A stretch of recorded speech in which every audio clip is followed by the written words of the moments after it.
Thank you, sir. Very first, I will request our director sir to kindly participate in the flower bouquet.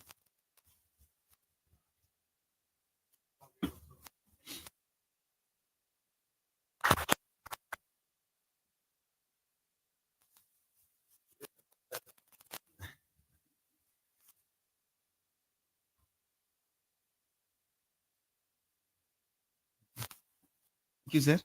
Dr. Ravinder, sir, and he is right now the director in the Food Safety and Standards Authority of India, FSSAI, New Delhi.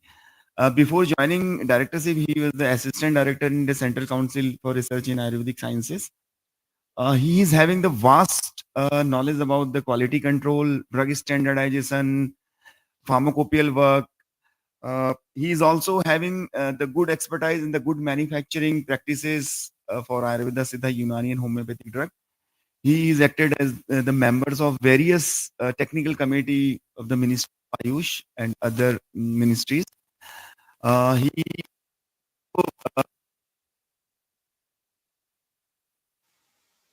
I will request manufacturing practices for Ayush drug. Sir, please.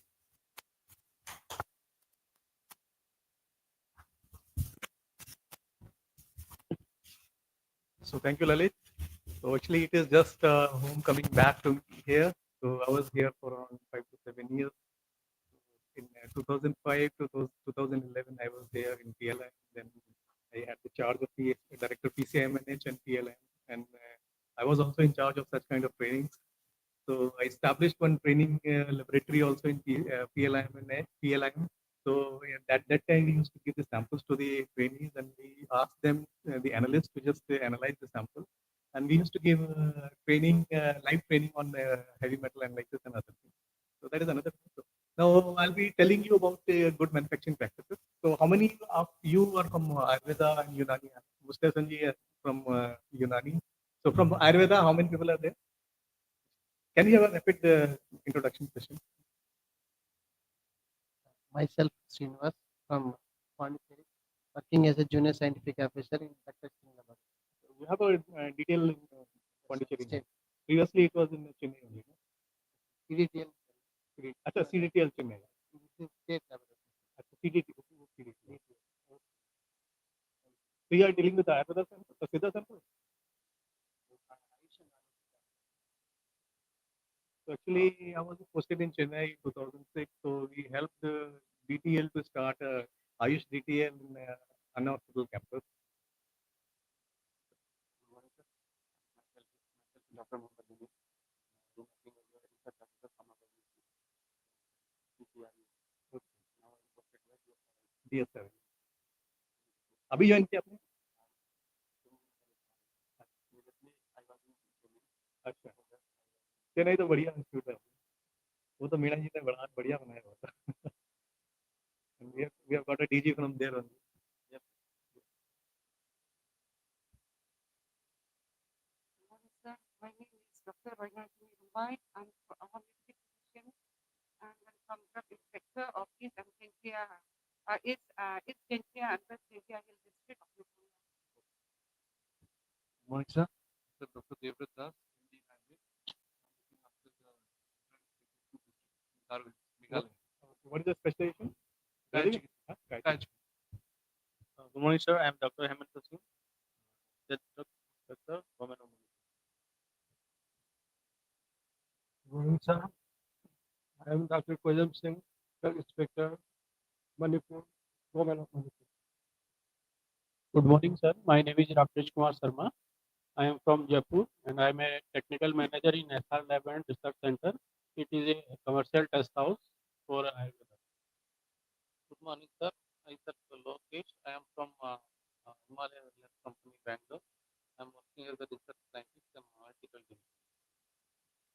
Good morning, sir. Myself, Dr. Sivan Singh from Animal Physiology. After that, working as a research. Sure. But you don't have a lab there, no? Okay. But you have a Ayush hospital there in Port Blair. I am Dr. Mahesh.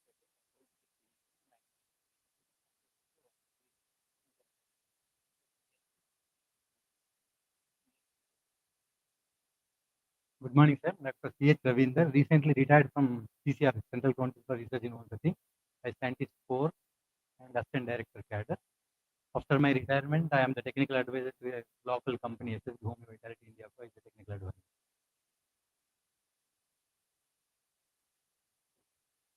Mr. Jindal. Ashwina, today I'll be telling you about the GMP. How many of you know about GMP? What is GMP? Huh? So, what is good in the good manufacturing practices? Yes.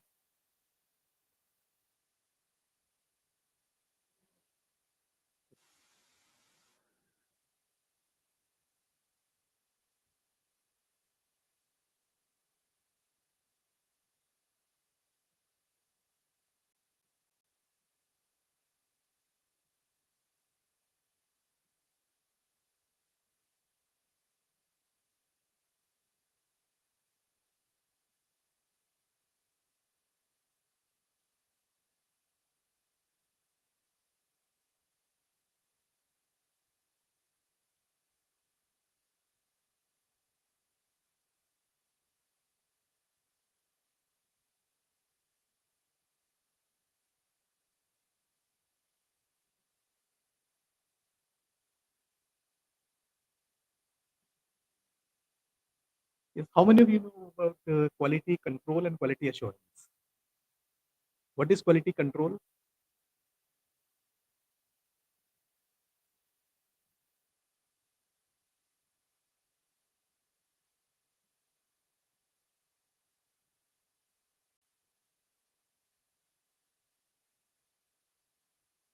It should conform to the status standard. Okay?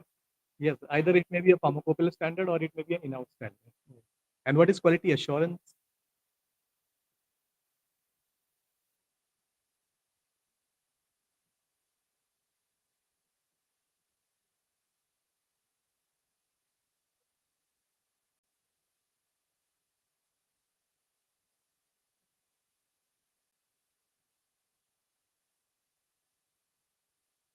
So I'm not teaching you. So I'll just elevating your doubts. Whatever doubts are there, so I'll just try to remove the doubts. So quality assurance means you must have heard about NABL. So NABL 17025, ISO IEC 17025 2017. It is a quality assurance system. It contains everything right from the person up to the testing protocol. So it is just a quality assurance program. In our system also in Ayurveda, Siddha, Unani, and Homeopathy, our system it relies on MSME players. So around 80 to 85%, up to 90% players are from MSME or they are from small manufacturers. So having a turnover of less than 2 to 5 crore rupees. So in that cases, they cannot invest much amount of money in their premises and other things, and they don't have access to these kind of quality assurance system. And even they don't have knowledge also about all these things. And there was issues like cross contamination of raw material because many products are being prepared in same hall only. Bigger hall may be there, so they will be pulverizing something at one place, then they may be capsulating another thing, then they may be doing tableting at one place. So there was chances that there may be some cross contamination.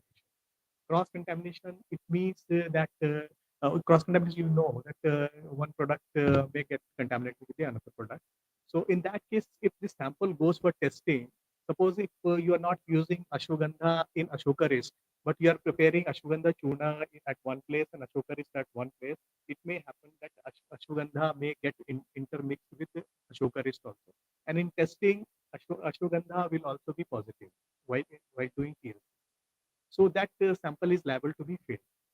So those people, they are not aware of about all these things.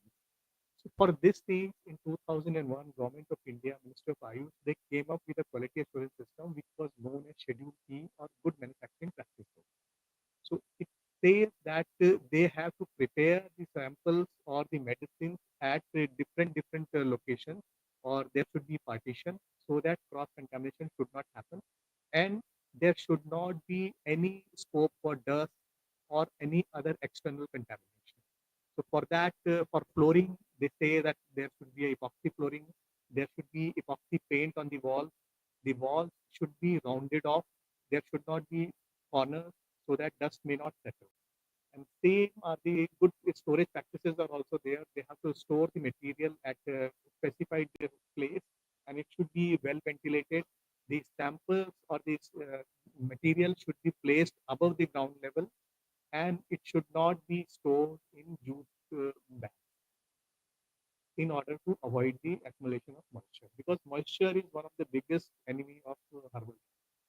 So whenever moisture is there, moisture will lead to proliferation of microbial. So we are more concerned about the microbial load. So and that main thing is that before using any material, we have to wash the material, clean, wash, and dry. If you see the pharmacopoeia standard, first sentence says clean, wash, and dry. So material has to be clean, it has to be washed, and it has to be dry. Because in most of the cases, it may contain dust particles. Dust particle has to be removed before it has to be sent to the manufacturing unit. So we'll be taking up.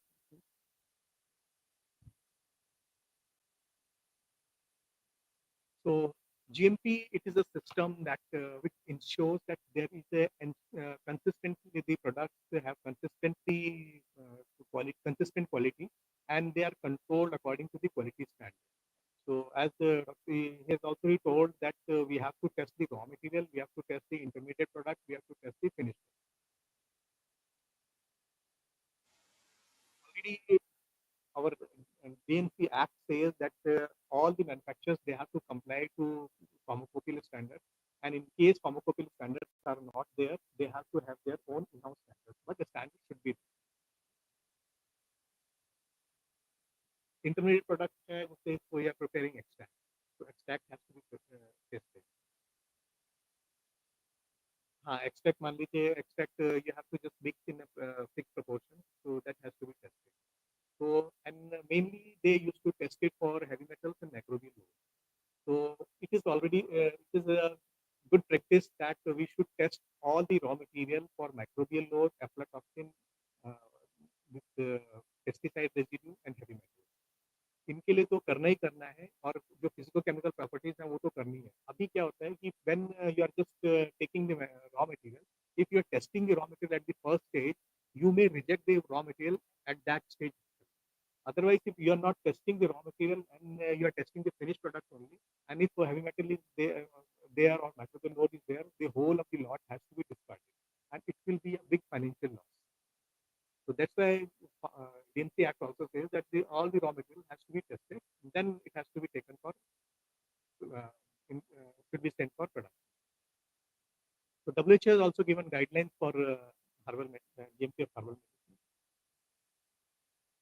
So WHO also defined that it is the total quality assurance system that which ensure that the products are consistently produced and controlled to the quality standard appropriate for their intended use and as required by the marketing authorization.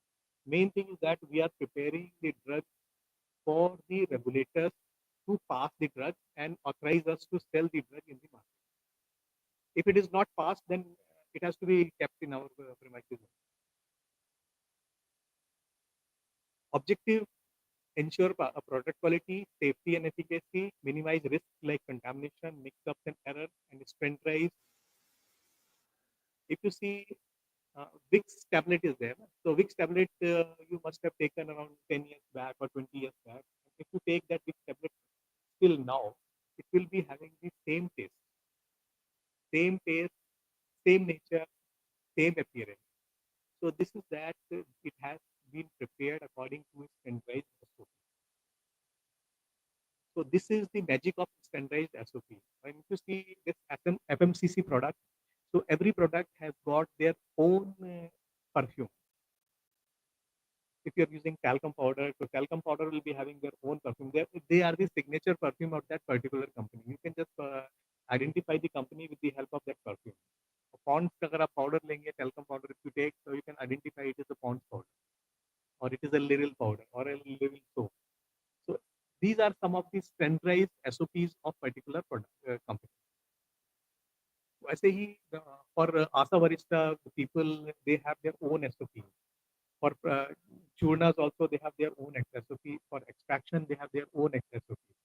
So what product they're using for how many hours they have to heat, then what is the temperature of the flame. So everything is standardized. So they used to prepare a standardized product every time, and it should conform to the standard set by the company or pharmacopeial standard. So regulatory frameworks say that Ayurvedic drugs, it is governed under Drugs and Cosmetic Act 1940 and rules 1947.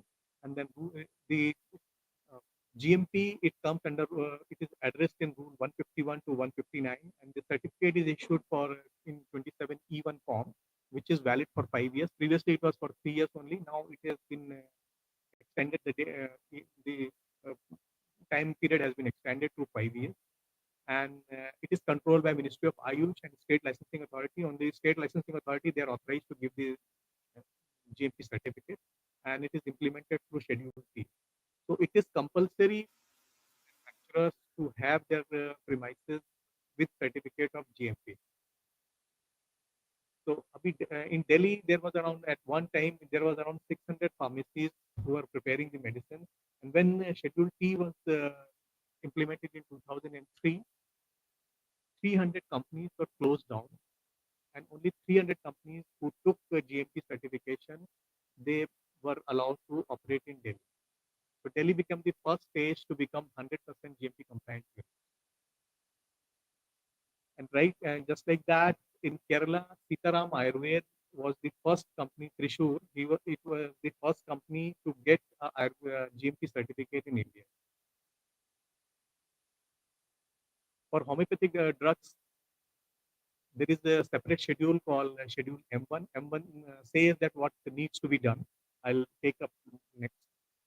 Schedule T, it was introduced, as I told, it was introduced in 2001 and grace 2000, and a grace period of 3 years was given to the industry to switch over to the GMP Schedule T. And after 2003, it was implemented. And 158B says that the certificate of good manufacturing practices to manufacturers of Ayurveda, Siddha, or Unani drugs shall be issued to licensee who comply with the requirement of GMP of Ayurveda, Siddha, and Unani drugs as laid down in Schedule T. Whenever any manufacturer applies for Schedule T, the drug inspector or the team goes to that premises. Mostly the drug inspectors go to the premises, and they used to see all the provisions, that whether they are meeting the provisions of Schedule T, and after that only, after the visit, the Schedule T certificate in 26 E1 is issued. For homeopathic drugs, Schedule M1 is there. So M1 says that there are various categories like general requirements are there for location, surroundings, building, etc. Then plants and equipment, then requirement of equipment and facilities, then quality control division, then raw material, and then procedure. So, state license इसमें दो चीजें हैं, हमारे पास WHO GMP भी है. So we have WHO GMP also. WHO GMP has higher provisions for GMP, and but one thing is that WHO GMP can be taken for single product also, while GMP or Schedule T has to be taken for the premises, factory premises. उसमें product की कोई, there is no foundation for product. You have to give it, you have to take it for your own premise. Schedule T में around we have around 350 companies who have taken WHO GMP right now. Huh? No, Ayush. So Ayush also in homeopathy also WHO GMP people are taking. Now they have started taking. Yes. Actually, most of the companies who are exporting the drugs to other countries, so they have WHO GMP. So most of the, in many cases, the countries who are importing the drugs, they ask for GMP certificate, WHO GMP certificate.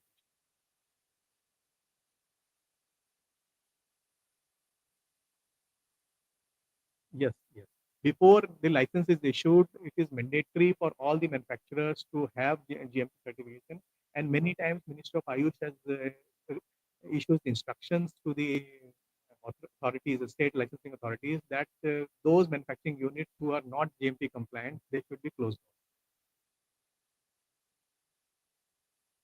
So these are some of the key elements of GMP for ASU medicines: the location and the layout of the premises, how the location of the layout and location and the layout of the premises should be there. It should be away from the drains or anything. So there should not be any scope for contamination. It should be away from city limits. It should be in a industrial units, industrial plots. So then the equipments and utensils should be of non-reactive material. So normally we are using SS316 or the surgical steel. For all the machines or the contact points, they should be made of SS316 only. Okay. It is called surgical steel because normally other steels, they have chromium and this iron content. So there is a leaching problem in other steels. So if you go down the quality, then there will be a problem that the leaching may occur, and heavy metals or other metals may get leached into the product. Previously, we were using iron machines, so that iron machines, they have been now completely replaced. Because when we are working here in PLM, we have to purchase one Imam Dasta also, the founder. No? So that was of SS316 only. So with great difficulty, we found it out, but we got that.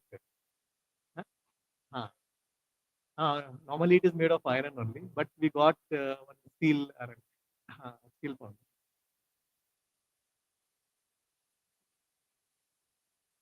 No, actually, we are not using acid and other things in Ayurveda Siddha and Unani. So normally we are using either water, alcohol, or hydroalcohol. So we are not using other chemicals. So it's a good thing for us. For extraction also, we are not using other chemicals. So for raw material storage, the categorization, quarantine, testing, so it should be properly demarcated, which of the products or the raw material has been freshly arrived, which have been dried and it has been stored in a steel container or airtight containers, and then which product has been quarantined and which product has to be sent to the manufacturing premises. So everything should be neat and clean and it should be demarcated and all the records should be kept properly. GMP says that you have to keep the records. So record keeping is very essential in GMP. So hygiene and sanitation, all these workers, they should be free from contagious diseases. They should be hale and healthy, and they should be clean enough. Then they should wear all the proper gear, that headgear, and then dangris, and then they have to put the gloves and other things, so that there should not be any contamination. Previously, when they are not using the head gloves, no, so there may be contamination with the hairs or like that. And sometimes there may be staple pins or something they have been found. In tea packets, this tea dip packs, the staple pins were also found. So now FSSAI, we have issued instructions that staple pins should not be used in tea bags. Then in-process quality control has to be taken care of. Then GMP, there are two parts in GMP. One is part 1 and one is part 2. Part 1 says that what should be the basic infrastructure of the GMP premises. So there are many things. That first thing is that how the raw material has to be kept. So it should be of prescribed quality. Prescribed quality means it should be of pharmacopoeia standard. All raw materials used for in production, it should be of pharmacopoeia standard, and the manufacturing process has to be prescribed to maintain the standards, or you should have your own SOPs. Either the SOP should be taken from the pharmacopoeia, or if it is not there in pharmacopoeia, then you should have your own SOP. For example, if somebody is making Chyawanprash, a classical Chyawanprash, then the procedure which have been mentioned in the Asian classics or in pharmacopoeia has to be compliant. Then only it will be regarded as a classical Chyawanprash. Then adequate quality control parameters should be there. So section 1.1n says that all the manufacturers, they should have their own quality control section of minimum 150 square feet area. It is minimum 150 square feet area, or the test should be outsourced from a Ayush recognized laboratory. And for a test like heavy metal, pesticide residue, aflatoxin, and then microbial loads, they may be outsourced or they may have their own system.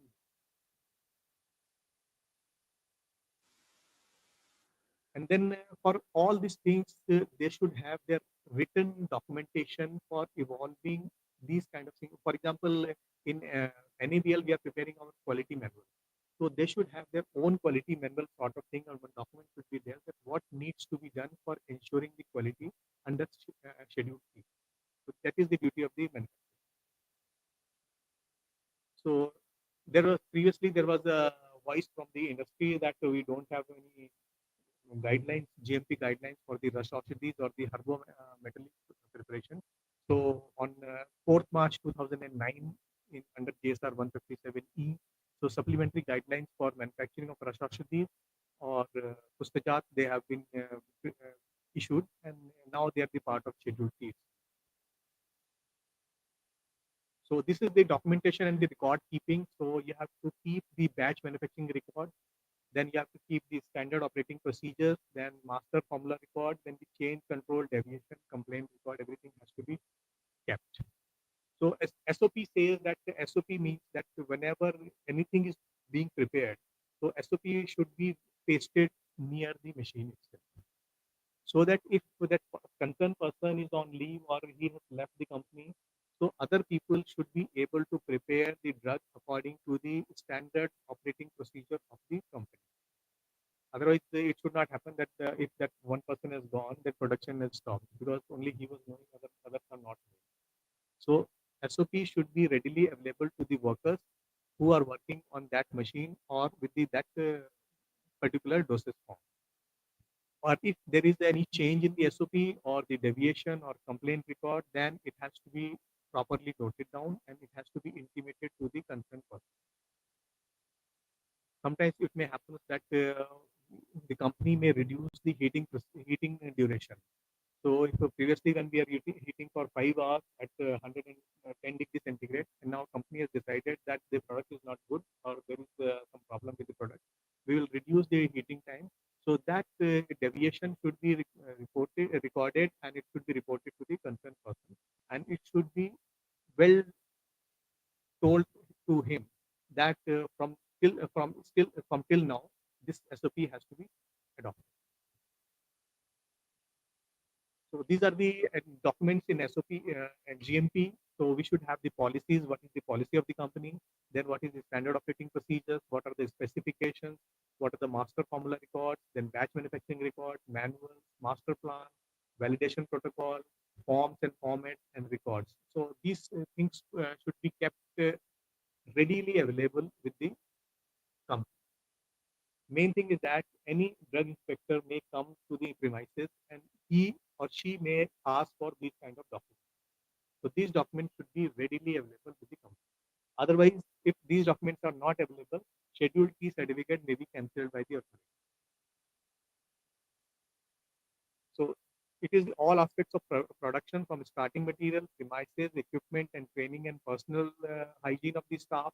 Detailed written procedure are essential for each process that could affect the quality of the finished product, and the system to provide documented proof that correct procedures are consistently produced at each step in manufacturing process every time product is made. So in that case, they have to carry out internal audits also. So in internal audits, they have to just take care of all these things, all the SOPs, that SOPs and other procedures, batch manufacturing records, they are being complied by the company in every production line. And that has to be, the minutes has to be recorded, and it has to be signed by the quality control manager or the production manager of the company.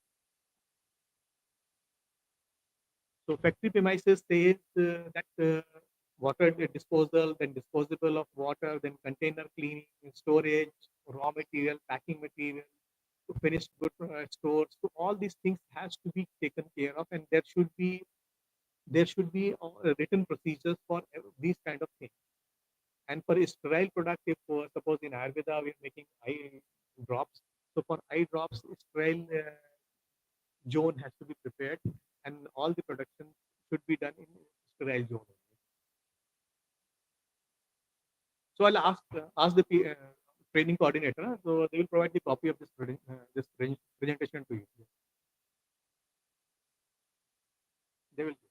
So part 2 says that what is the list of the recommended machines and equipment and minimum manufacturing premises and required for the manufacturing of different categories of Ayurveda, Siddha and Unani drugs. तो इसमें actually list पूरी एक section wise list has been given. तो इसके बाद सौरभ एक काम ये करेगा, ये इसकी ना presentation पे PDF उनको share कर हाँ बस दे दीजिए, हाँ दे दीजिए, हाँ सब कुछ।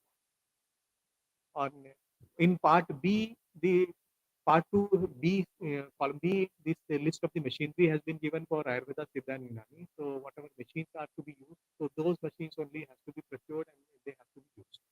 और यहाँ पे हमेशा we have to just remind that we have to use SS 304, SS 316 only.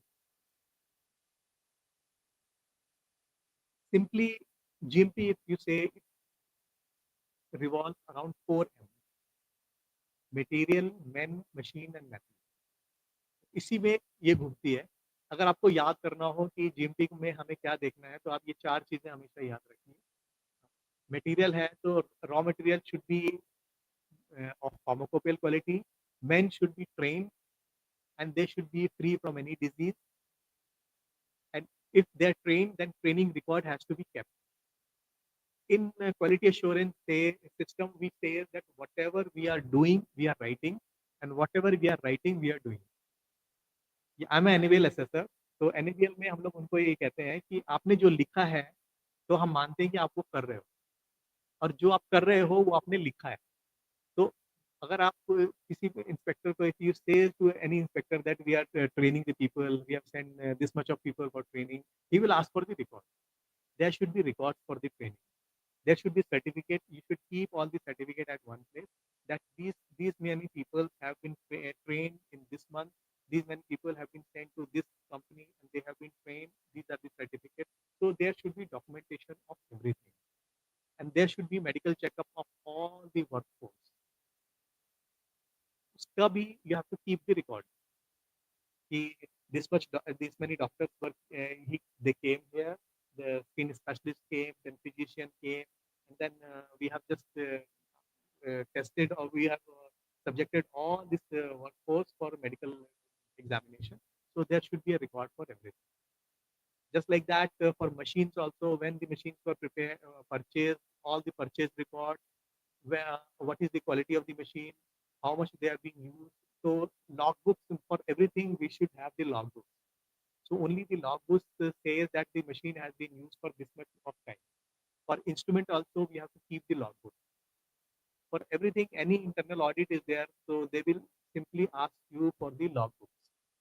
So all the proper entries should be there that this machine has been used for this many years, and it will be easy for you also. You can just tell your management that this machine has lived his life and it needs to be replaced because the results are not correct now, they are erroneous. So if suppose computer, if we are used for 3 to 4 years, then it needs to be replaced. So it is Government of India guideline. So in that case, suppose you are using HPLC also. HPLC, you have to change the columns frequently. You have to change the columns.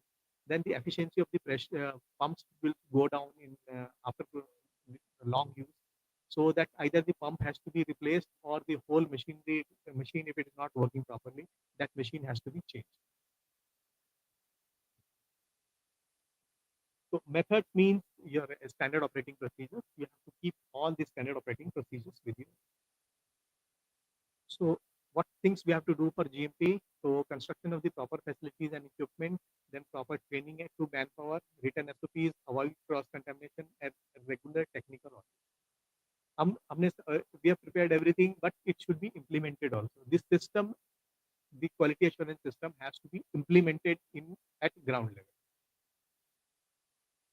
Then these are some of the general provisions: organization and personnel, building and facilities, equipment, then control of components and drug products, containers, closures, production and process control, packaging, labeling, handling, laboratory control, record and report, returns and salvage drugs.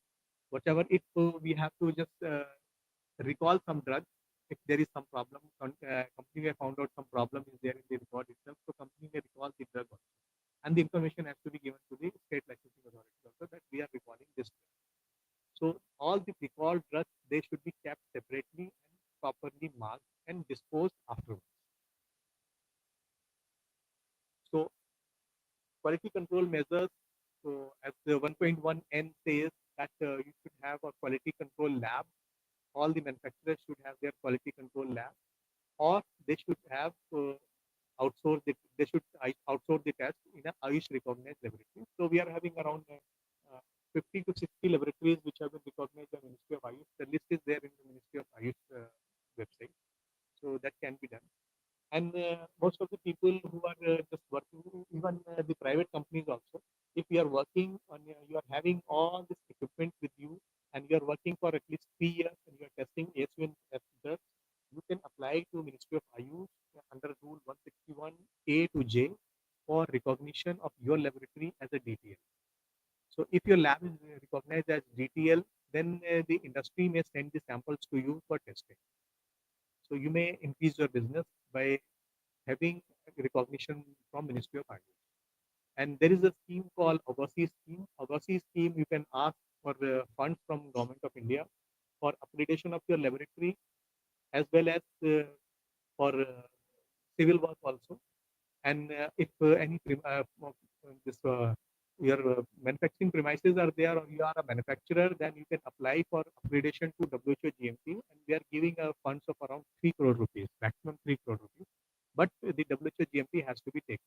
And for DTL, you can just apply for upgradation, and you can ask for instrumentation. Even for building, you can ask. Even for manpower also, details can ask. So we can give contractual manpower to DTL, state DTL.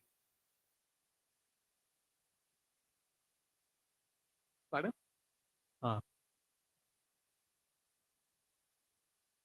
Yeah, machinery also they will do, but it has to be up, the system has to be upgraded to WHO GMP in 2 years time. 3 crore rupees. So government will give you 30% of the fund, and rest you have to invest.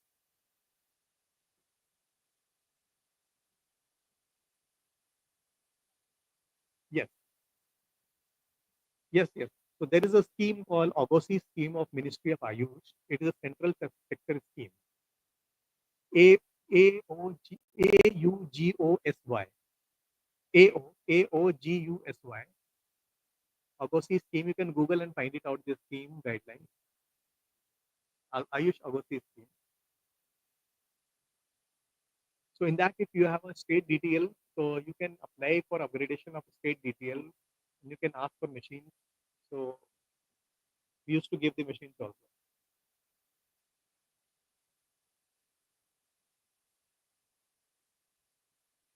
देखिए वो ये जो scheme है ये upgradation के लिए. So first of all, you have to establish your own laboratory. Laboratory बना सकते हैं. Even this PCMNH will help you. You can have information from them.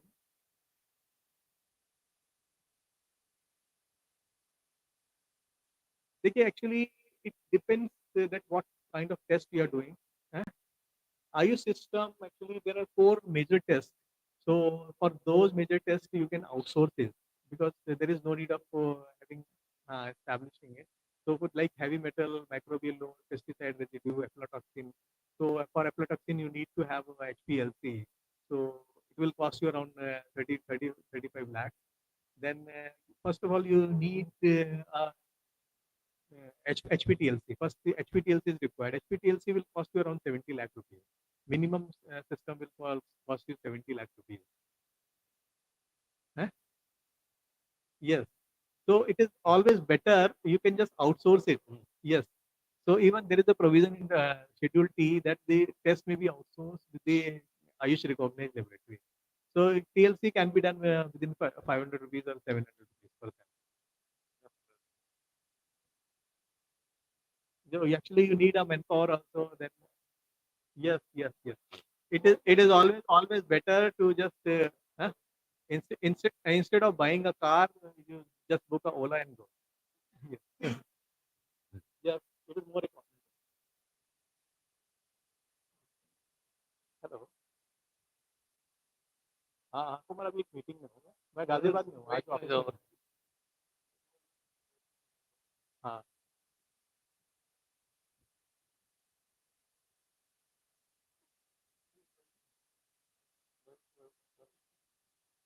ठीक है एक बार मैडम से बात करनी पड़ेगी एडवाइजर मैडम से उनको उनको थोड़ा सा उसमें ले लीजिए लूप में ले लीजिए तो उनको बता दीजिए मैडम वो ऐसे ऐसे आना चाहते हैं तो just should be there in her knowledge ठीक है अजय को कह दीजिए अजय अजय से कर ठीक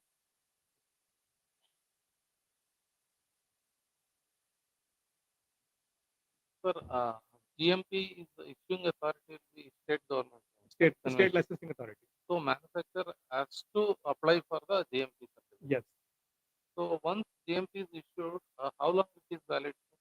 5 years 5 years. 5 years In between 5 years, if any machines were changed in the premises, that location, GMP, or any construction work if they do, is it has to be considered for the no, nothing like that nothing only like if you are having your GMP certificate that is more than enough but if you want you can intimate the state licensing authority that we are constructing this section also Thank you.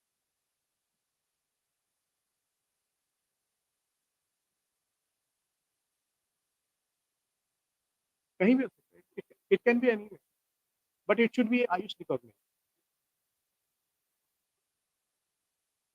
CSIR should be Ayush recognized because Ministry of Ayush used to recognize the laboratories that they are competent enough to carry out the pharmacopoeia test. In many cases, CSIR laboratory may not be competent to carry out the pharmacopoeia test. So that way, it has been written that Ayush recognized laboratory has to be used. The services of Ayush recognized laboratory should be taken. Yes, yes. DTL lab is there, and even Ayush recognized labs are also. So this quality control lab says that there should be minimum requirement of 150 square feet. So this is minimum only. It should be 150 square feet means just 15 into 10 10 room only. So that cannot that may not be sufficient, but it can be a larger. It is a minimum requirement. Then test should be as per ASU pharmacopoeia, and the verification or the testing of the raw material and intermediate product and the finished product as per pharmacopoeia. And QC, they should have the expert in either in Ayurveda, Siddha, or Unani, or one botanist and one chemist should be. Hmm. Yeah. Yes. Yes. Yes.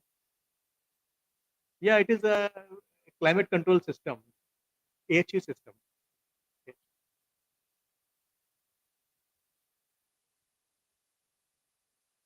Heating, ventilation, air control, something like that. So actually, it maintains no. It maintains the circulation of pure air. Yes, yes, yes. So air to avoid air contamination. So this is the list of the equipment as per Schedule T. In chemistry, these are the equipment. What equipment should be there in the quality control laboratory? Ah, homeopathy is different. Homeopathy equipment will come in Schedule M1. M1. It will come in M1. This is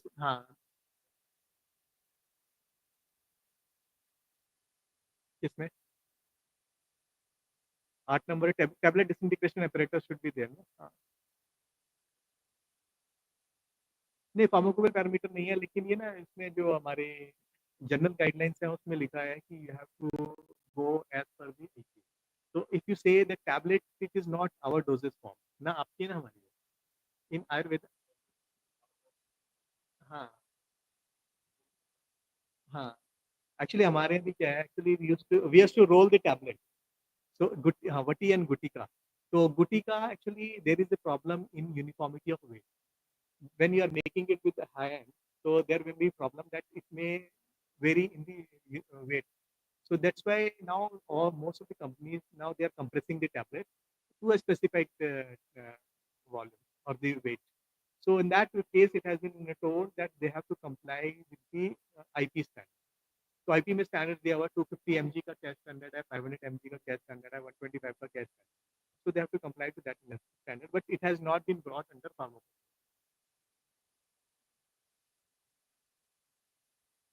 हाँ ये check करो, इसमें आयुर्वेद में check होता है. So this is the pharmacognosy section.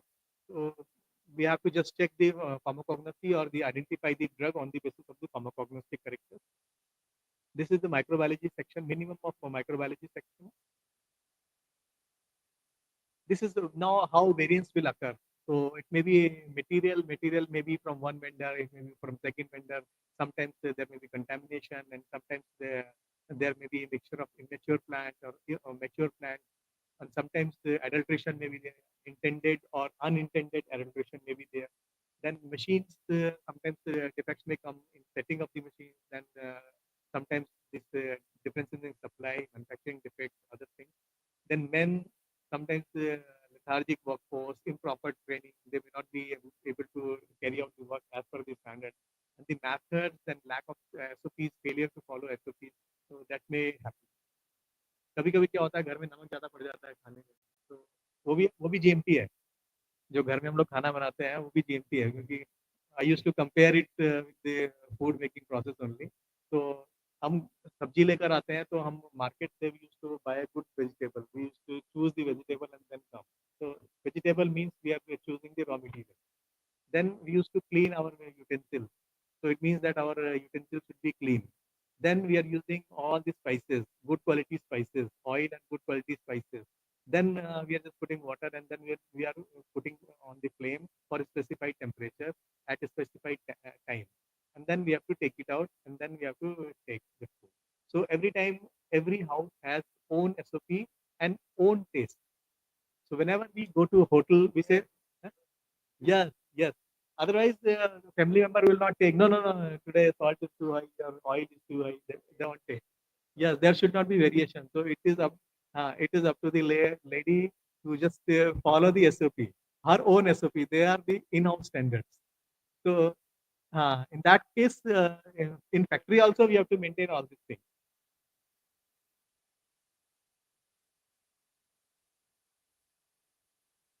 Yes, yes, yes. And after that, she has to take the feedback also. The family member will give the feedback. "Oh, today the food is good," or "Today the food is not good." Yes, star rating will be there. So how we can just ensure quality? Then it is the practice, then following professional guidelines, then record and corrective measures, then regular monitoring, regulation, and culturing the right attitude or the priority. So with this, we can just achieve the quality in a GMP compliant unit. So uh, your GMP, it will boost the pharmaceutical export opportunities. Also, many countries they are asking for the GMP compliant product only. And this is the GMP. It boosts confidence, reduces rework, makes GMP makes good business sense, improves GMP working conditions, enhances its prestige, that it ensures quality, and GMP helps to augment business. So these are the words of our one of the member of APC, late Dr. P.D. Sethi, and we have kept this words in our PLM guest this auditorium also. So this is Sitaram Pharmacy. So it was the first company to get GMP in Ayurveda. So you can see that the worker they are having everything, but he is not wearing the shoe cover. So he should wear the shoe cover also.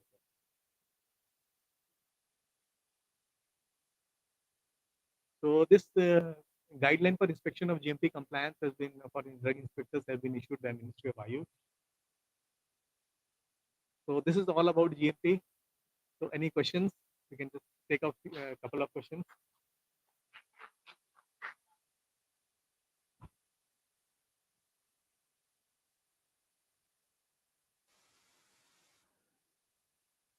Actually, residential, there should be a difference between residential plot or the residential complex.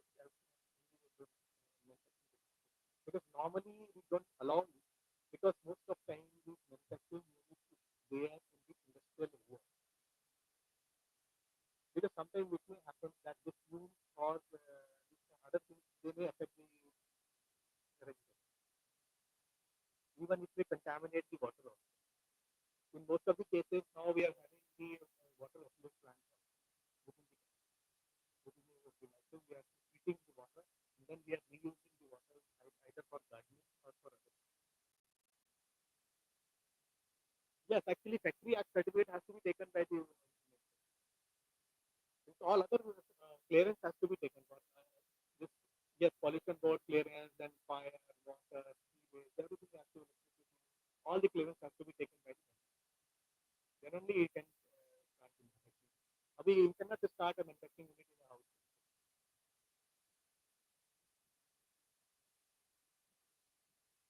Previously they were doing, but now for these things only GMP has been made.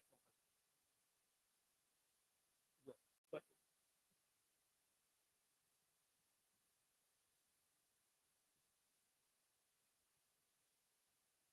hmm,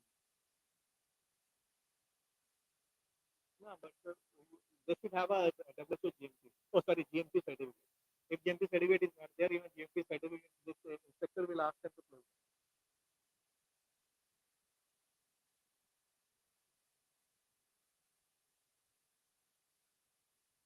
No, no, actually, according to GMP, they should carry out the auditing, and then they have to prepare the report and keep it with them. And when the inspectors come, they can just show the audit report. It is for their own benefit.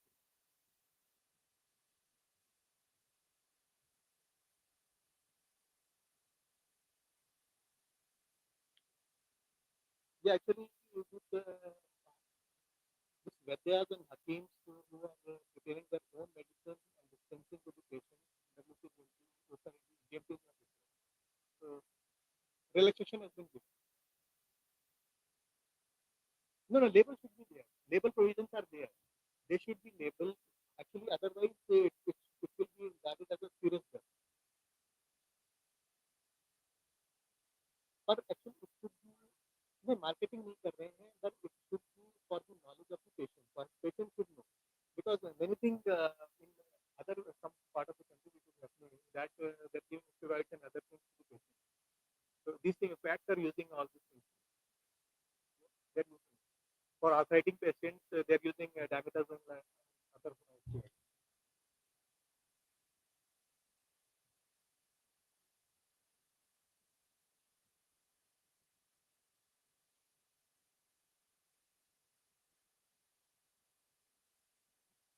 Yeah, yes, yeah, yeah, yeah, yeah. Actually, for own practice only. So GMP is yes, yes.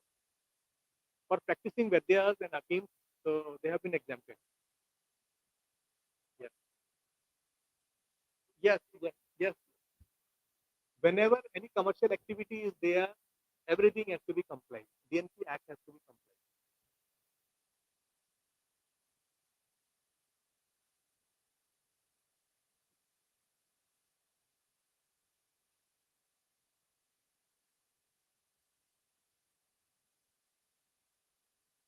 No, no, actually there are different classes. Na? If he is using herbal medicine, na, and if he is not using tinctures and other things, so then ASU will apply to ASU.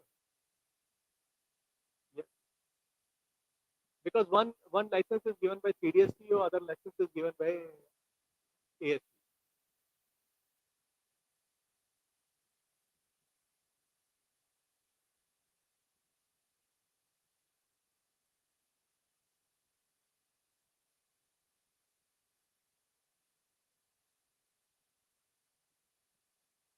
No, they have to write to the state licensing authority. Actually, 158D used to say about it, so they have to give the safety studies to them, to the state licensing authority. Because 158D says that they have to give, if any ingredient which is not mentioned in Ayurveda or classical test, then they have to carry out the efficacy study, and then they have to give the safety studies. Safety studies data has to be given to the state licensing authority. And only after that state licensing authority has to give you if he satisfied. Safety is of prime importance.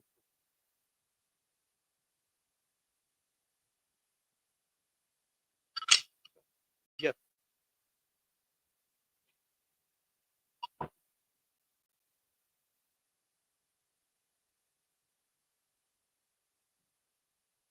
Yes, actually, FSSAI has a regulation for nutraceuticals. So in nutraceuticals, we have given a list of around 487 botanicals which can be used for making tablets and other things.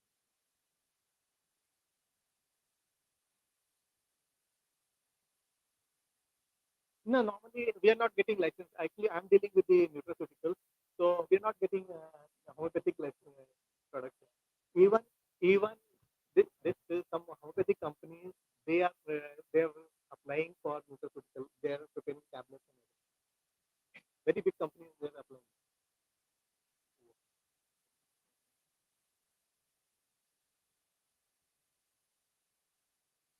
Nutraceutical का इसमें ऐसा है कि already there are list उसमें already we have list of the ingredients और list of the food recipes if it is mentioned in FSS food safety and standard so there is no need of license simply you have to just register on our website and you will get a license it's 7500 की fees है per year की so you have to just pay the 7500 fee and you will get the license you can start with it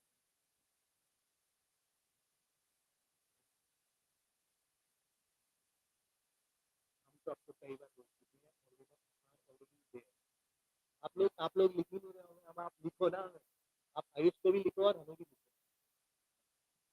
तो आहार आपका चल रहा है तो just write to us that we have dietary guidelines also and we have food recipes and these food recipes is given food license this is right एक list लगा के देखो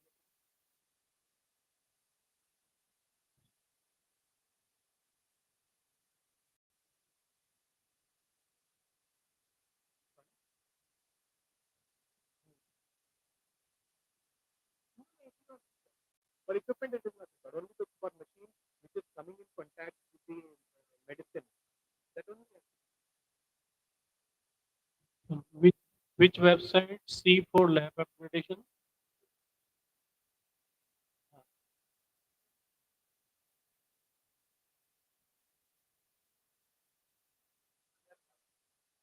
you want globules to be manufactured no actually globules are not a part of the food it's a part of medicine and it is controlled by drugs and cosmetics yes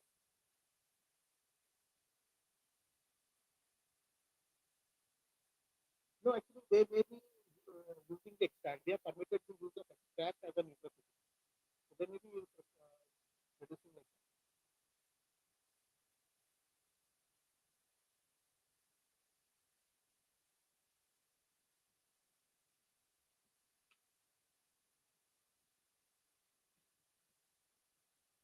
you have to apply in August 16 August there is a format in August you have to apply to minister something to apply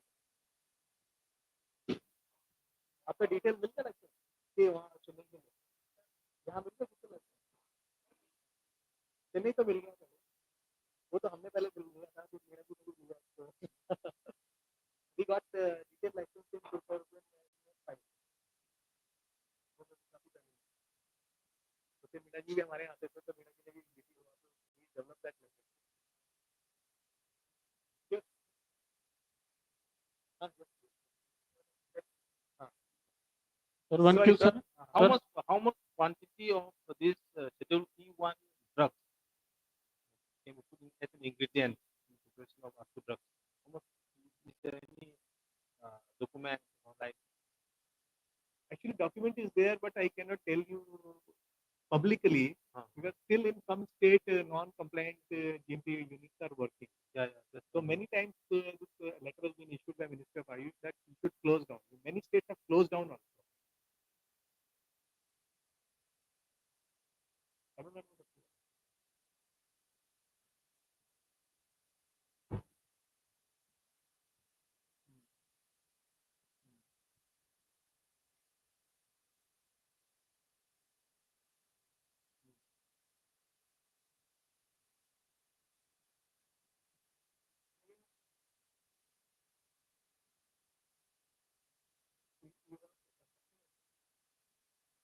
First you just prepare a DPR, send it to minister.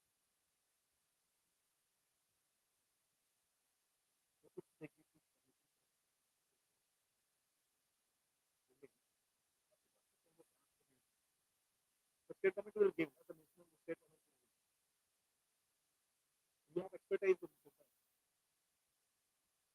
You do one thing. There is a sister research institute there.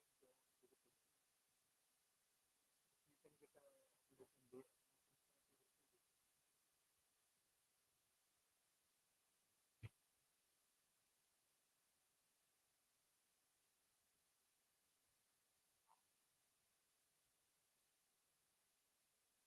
First of all, you have to give the PCR first.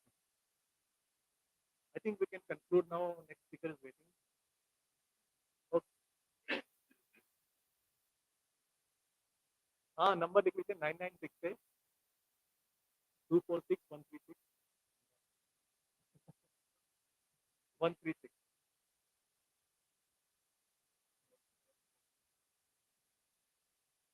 246 136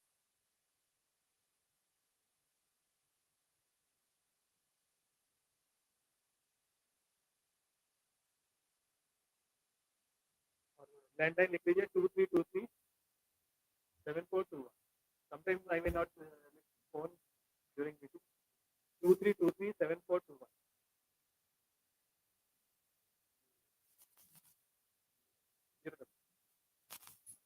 So thank you very much. Okay, thank you. Because actually it is a very dry subject.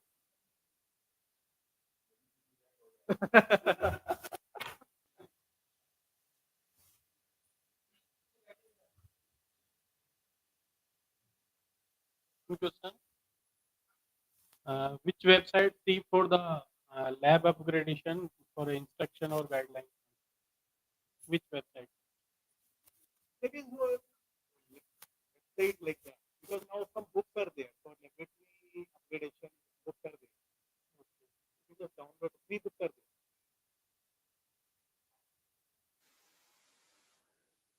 Or it is always better just to visit some laboratory and just find it out what your facilities are.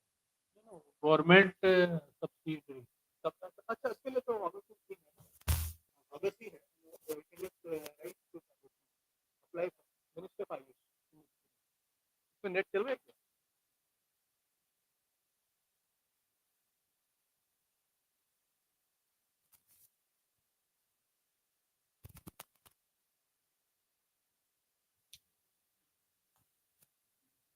अभी जल्दी कर दीजिएगा ना ये scheme बंद होने वाली है 2023 में सॉरी 26 में स्कीम बंद हो जाएगी. ये देखो ये है ना औषधि ये है आयुष औषधि गुणवत्ता एवं उत्पादक संवर्धन योजना औद्योगिक.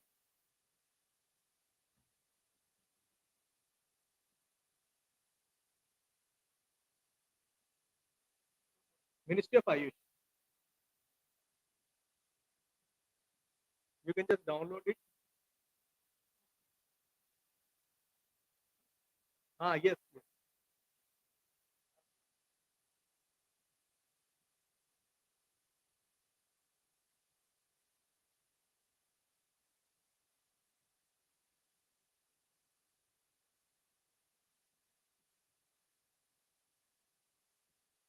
इसमें इंस्ट्रूमेंट भी आए just show you the instrument.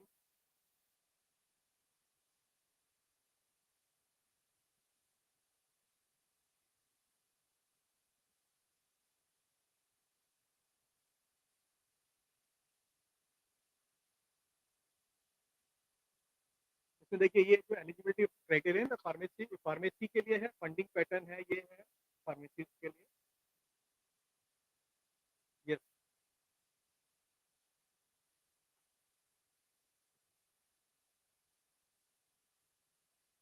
ये डिटेल के लिए है. You can just go through it.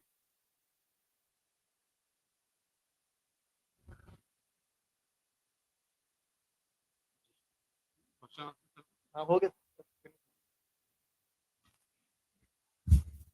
Thank you, sir. Thank you, Ravinder, sir, for your such a nice presentation. Right, sir, presentation on the good manufacturing practices. I think you had learned so many things with him. So I will request Director, sir, to kindly give the certificate to Dr. Ravinder, sir.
Teacher खड़ा के कोई बात नहीं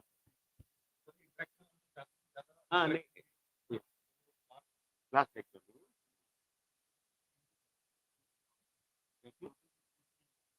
करिए करिए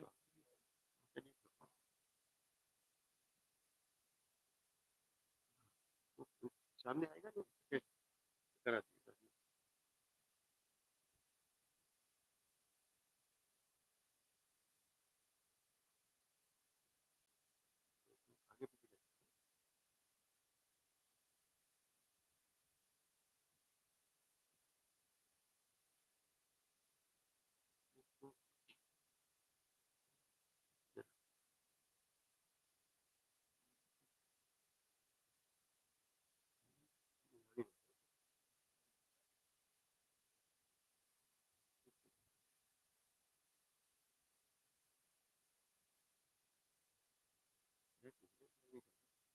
आगे पीछे यहाँ से तो किससे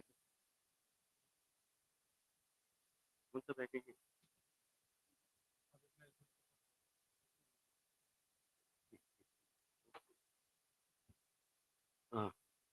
A very good morning to all of you. I would like to thank Director Saab for giving me this opportunity. This will not be as already been said, this will not be a lecture, classroom kind lecture. This will be interactive. So first of all, I would like to know what is your background? Somebody can be. I was told that some people are drug inspectors. They basically, you are more involved with medicinal plants than I am. Okay. So, and other thing which I would like to clarify in the introduction, DNA fingerprinting, there is distinction between two, DNA barcoding and DNA fingerprinting. DNA barcoding is a tool, as we will learn, molecular diagnostic tool by which we can identify species. Adulteration also. Okay. So I will be concentrating on DNA barcoding. And my lecture will be first, I will tell what is DNA barcoding, what is the basis, how is it done, what are the applications, apart from the application in medicine on which we will concentrate. This will be through my own experience, how it started. And in the end, I will discuss some of my experience. It is not vast that how this is applied to know and what is the status in market, whatever little data we have. So, as the title said, DNA barcoding for identification and authentication of medicinal plants and species. You cannot identify variety. Okay. The main problem is that in market, if you go, they can give uh, anything that may not be the same species, so that we can check. And for this, we don't need normally. How do we identify a plant or animal for that matter? Taxonomic identification. You need to have a complete. For plants, you need their plants. That is not available. The plant is not available when it comes to medicine plant. So only powder is available, or dried leaves are available, dried roots are available. And sometimes it becomes there are many methods which have been developed, like their cytology, their some kind of cells present in some, but those are not very specific. You can have same kind of cells in other plants. So this is more.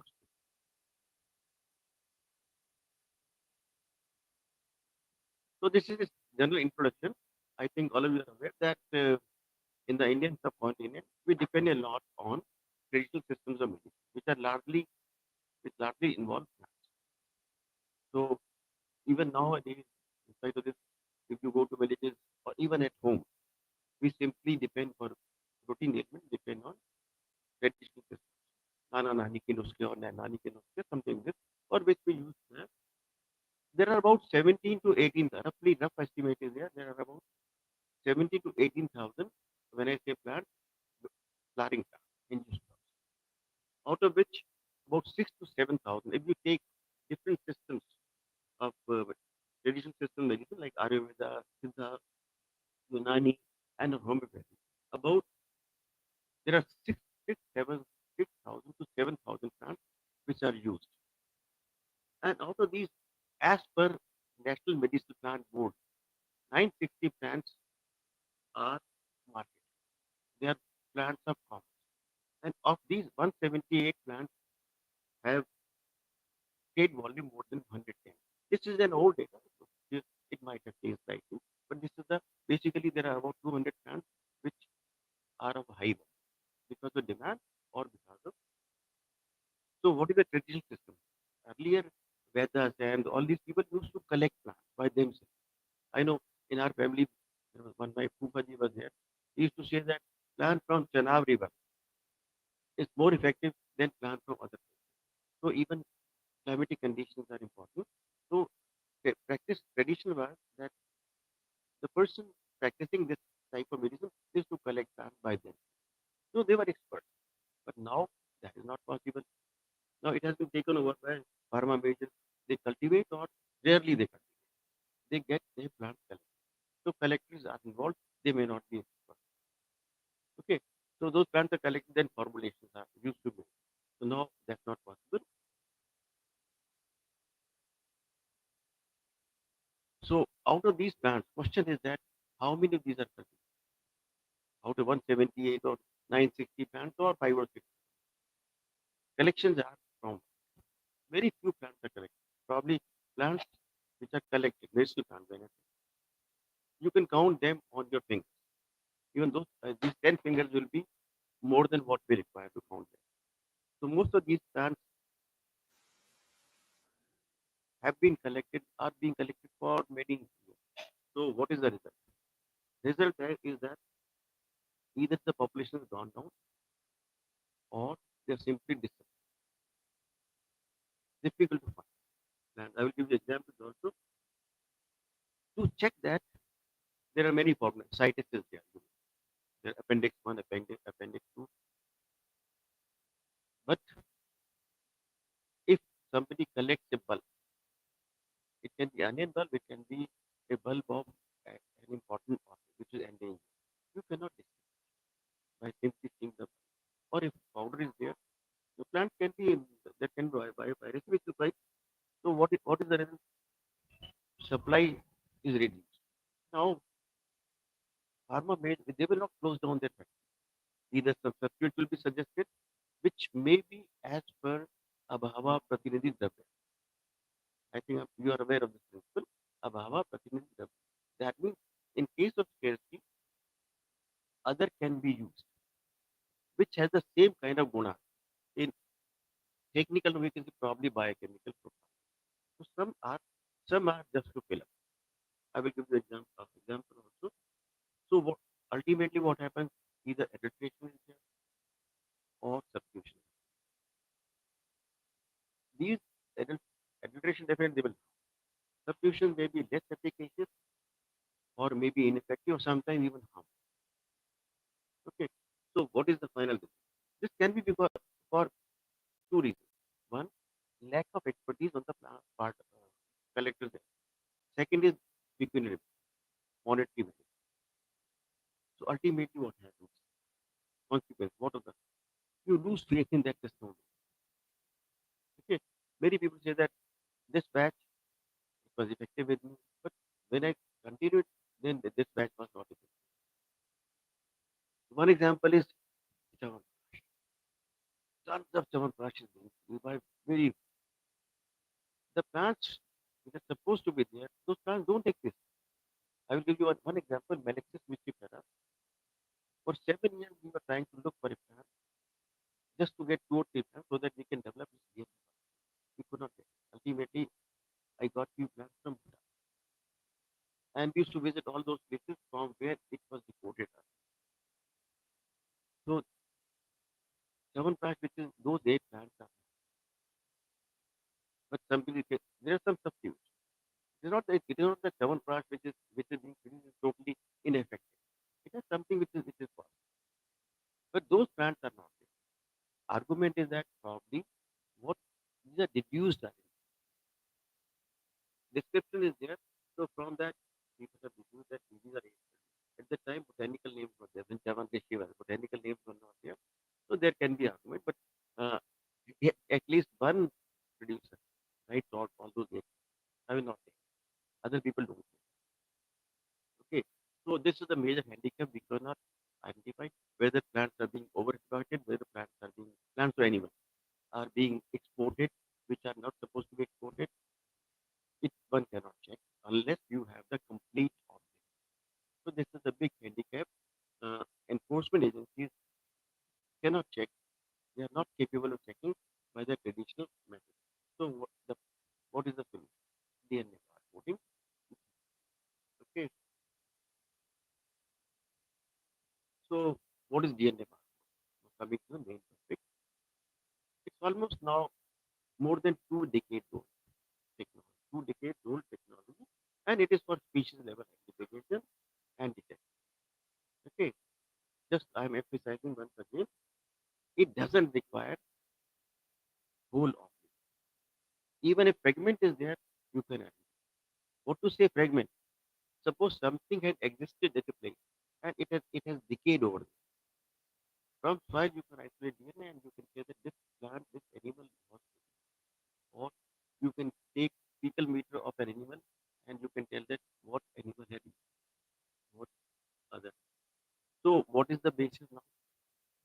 Basis is that it is assumed that there are some molecular techniques within the genome. Okay. Of course, what we look like because of our genome. But there are small molecular signatures. This was the assumption probably. So what is it relies on? It depends on small DNA sequences which provide a specific molecular ID to an organism. It can be plant or animal. We are concentrating on, but these regions, these we call them loci for DNA barcode. They have to be tested globally beforehand, which has been done. Now we know that which has been done because these 4 letters, variations and bases, okay, they can be converted into a barcode. That's why it has been called DNA barcoding, but it is not like that DNA barcode which you get on product. It's okay. You simply go with a scanner, touch the plant, and you come to know. It is not. It is not. You will have to isolate DNA. Okay. So the auto DNA barcode, just to emphasize, the short sequences, short DNA sequences, few hundred bases, pre-sterilized and agreed upon globally. Okay. You cannot have that, okay, for this plant, this is a sequence, for that plant, other sequence. You need to have a common so that you, if you apply to anything, any plant which is coming, it should able to tell you the what is it. So globally agreed upon, globally accepted, that that is possible only it has if these have been tested. Okay, it can be from cytoplasmic genome. In plants we have mitochondria, we have chloroplast, and then nucleus. So it can be from nucleus genome, it can be from chloroplast or cytoplasmic, or it can be from coding genome, from a gene, or it can be some from non-coding genome. So we have to find it, and that has been done. So this concept was given by Paul Hebert of University of Guelph in 2003. What he did not do any experiment with that.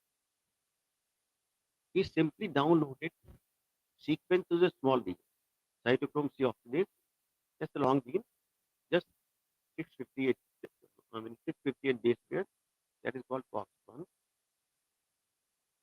of 200 closely aligned insects, lepidopteran insects, and he compared whether each sequence is specific to species or there is some kind of overlap. We found that all 200 can be easily distinguished on the basis of this small sequence. So then they repeated it in fishes, birds, and they found that it's working. So they call it COX1, which is a cytochrome, COX1 or CO. So what they projected, this to be a universal barcode, means for all plants and animals. And their argument was simple, that if there are variations out of the 658 base pairs, if variations are at 15 places, that will give 1 billion combinations. 1 billion combinations, and those 1 billion should be sufficient to provide molecular ID to all of them. Estimated at 10 million. So that was, and rather it was taken so enthusiastically that okay, probably now names will be replaced by a number or a sequence, like idea advertisement that you know by the number, phone number. But within 2 years, it was found that it is not working because in plants you need to have variation. In plants, substitution rate in mitochondrial genes are very low. So you are not a variation. So within 2 years, it was realized that probably it cannot be universal barcode for all, at least for plants. So in 2005, a very sincere, systematic effort was made to search for DNA barcodes of plants. Question was whether DNA barcoding is applicable or not. If it is applicable, then what is the sequences?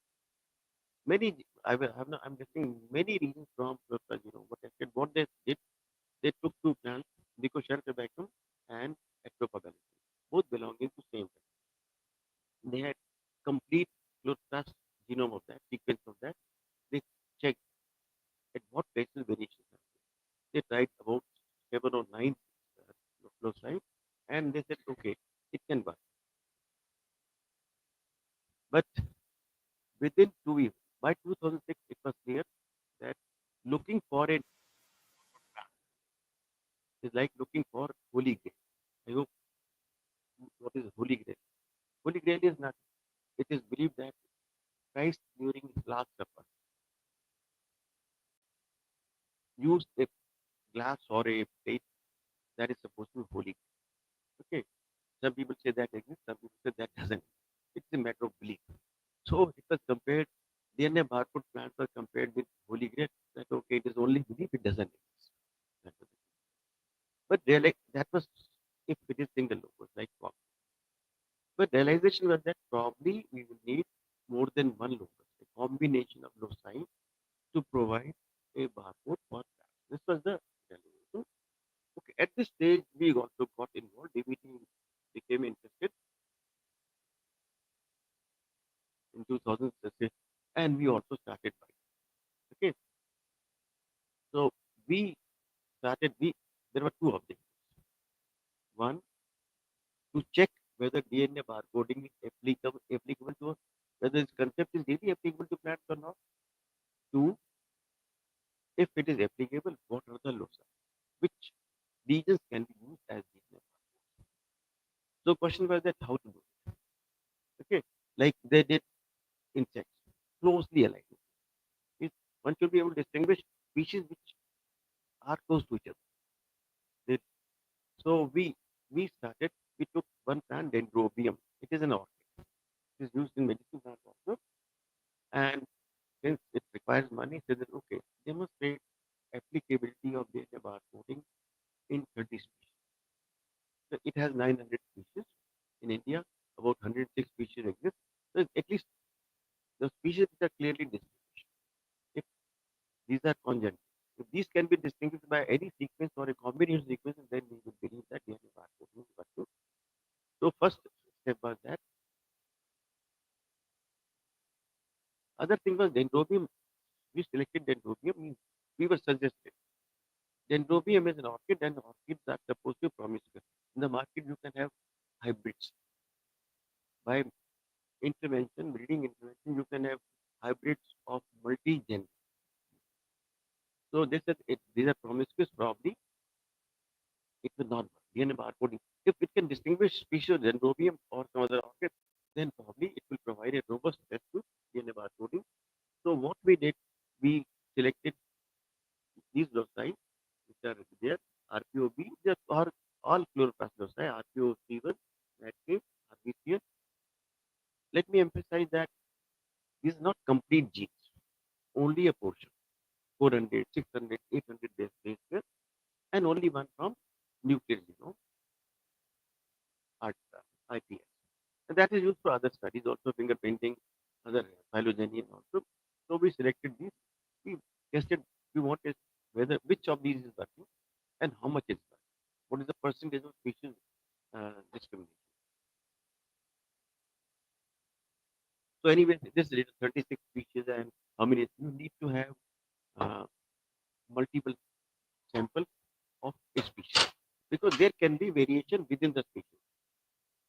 So intraspecific variations are there, interspecific variations are there. We have to decipher those. It's not that all the plants of a species collectively will have exactly the same. There can be variation. So to check whether the locus can distinguish or not, intraspecific variation. Minimum intraspecific variation should be more than highest intraspecific variation. So this is called barcode gap. I will repeat once again. This is an important thing. If you have variation within the species, so those will be called intraspecific variation. Among the species, interspecific variation. So highest interspecific variation should be less than least interspecific variation. So if you plot it, it will not work. Okay. Then only you can say that it's not. So the plants were collected from different places. That was most difficult. And ultimately, conclusion was that ITS alone can distinguish all species. So that was one indication that ITS is a good locus for Dendrobium only. Among the chloroplast loci, Matkay distinguished 77% species. Other were also so basically this showed that DNA barcoding is effective for Dendrobium, not for plants or plants. You cannot conclude that, but it was a positive step. Okay. Then we thought, okay, if it's working over here, whether the same loci can work in other plants. So we collected 104 species of orchids and other plants also.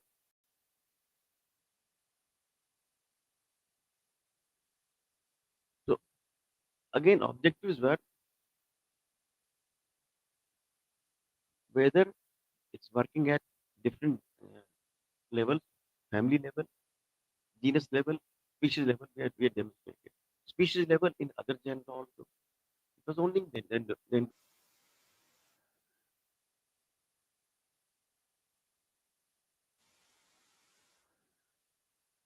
the loci were same which we had used for Dendrobium. So ultimately, if you can see, ITS plus MATCAN plus RBCL. This is the data which is given for ITS was the best. ITS provided 92.1% species discrimination, MATK 89%, but best combination was in combination. Alone, no. ITS plus MATK plus RBCL 96.0.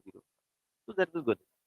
That means we had orchids, we had plants for other families also, that's across the spectrum. So this indicated that yes, if we will have to have 3 loci. So ITS 91%, ITS plus MATK plus RBCL, just to repeat that provide 96%. And this 96% can be, there may be some species which are not clearly distinguished. Sometimes taxonomy is not 100%, likewise barcoding cannot be 100%. So ultimately conclusion. Right in the beginning, I said that we need to have globally accepted after thorough standardization. So what I have presented, likewise other people were also working. During those 5 years, there were at least 5 more labs. Ultimately, conclusion of all the labs was for plants, we need to have a combination, multi-locus barcode, and this multi-locus barcode comprises ITS, ITS 2 parts, a smaller portion also. If you're not able to sequence or amplify the complete one, you can use a smaller one. That provides almost equal discrimination, MATK plus RBC. So that means if you have to develop a barcode library for the plants of interest, you will have to amplify and sequence all these things. If you have to identify something, some unknown sample comes to you and you want to identify, okay, whether this is what it has claimed to be, you will have to do these things. In some cases, one which we could not do because in orchid doesn't work, this is spacer between two genes. That also gives very good identification rate with medicinal plant specific. So now I have been saying that we did it. How did we do? During when we were doing procedure was not well studied. Okay, now there is established procedure. We have to follow strictly that. There is a site which is called CBA, Consortium for Barcode. Over there, you can go there, you will get the whole procedure, how to do it, primers also that you can what. Okay, so first is now there can be two. One, you want to develop, say, there are 100 plants which are being used in pharmacopoeia, and you want to have foolproof barcode for that so that you can apply on the sample. So that is one. Other is that you have got a sample from somewhere, you are being asked to give exact botanical. So in first case, when you have to develop barcode library, develop barcode, you will have to collect plants. That's the most important step. That takes a lot. Plants may be common, sometimes plants are rare also. Two things have to be one, it's botanical and it has to be complete plan. If you are not the expert, get it at least. Collect from different so that you have interest specific differences. So not one sample will not do. The next step is isolation of DNA. I will come to each step. Selection and designing primers. There is no need to design primers. Now.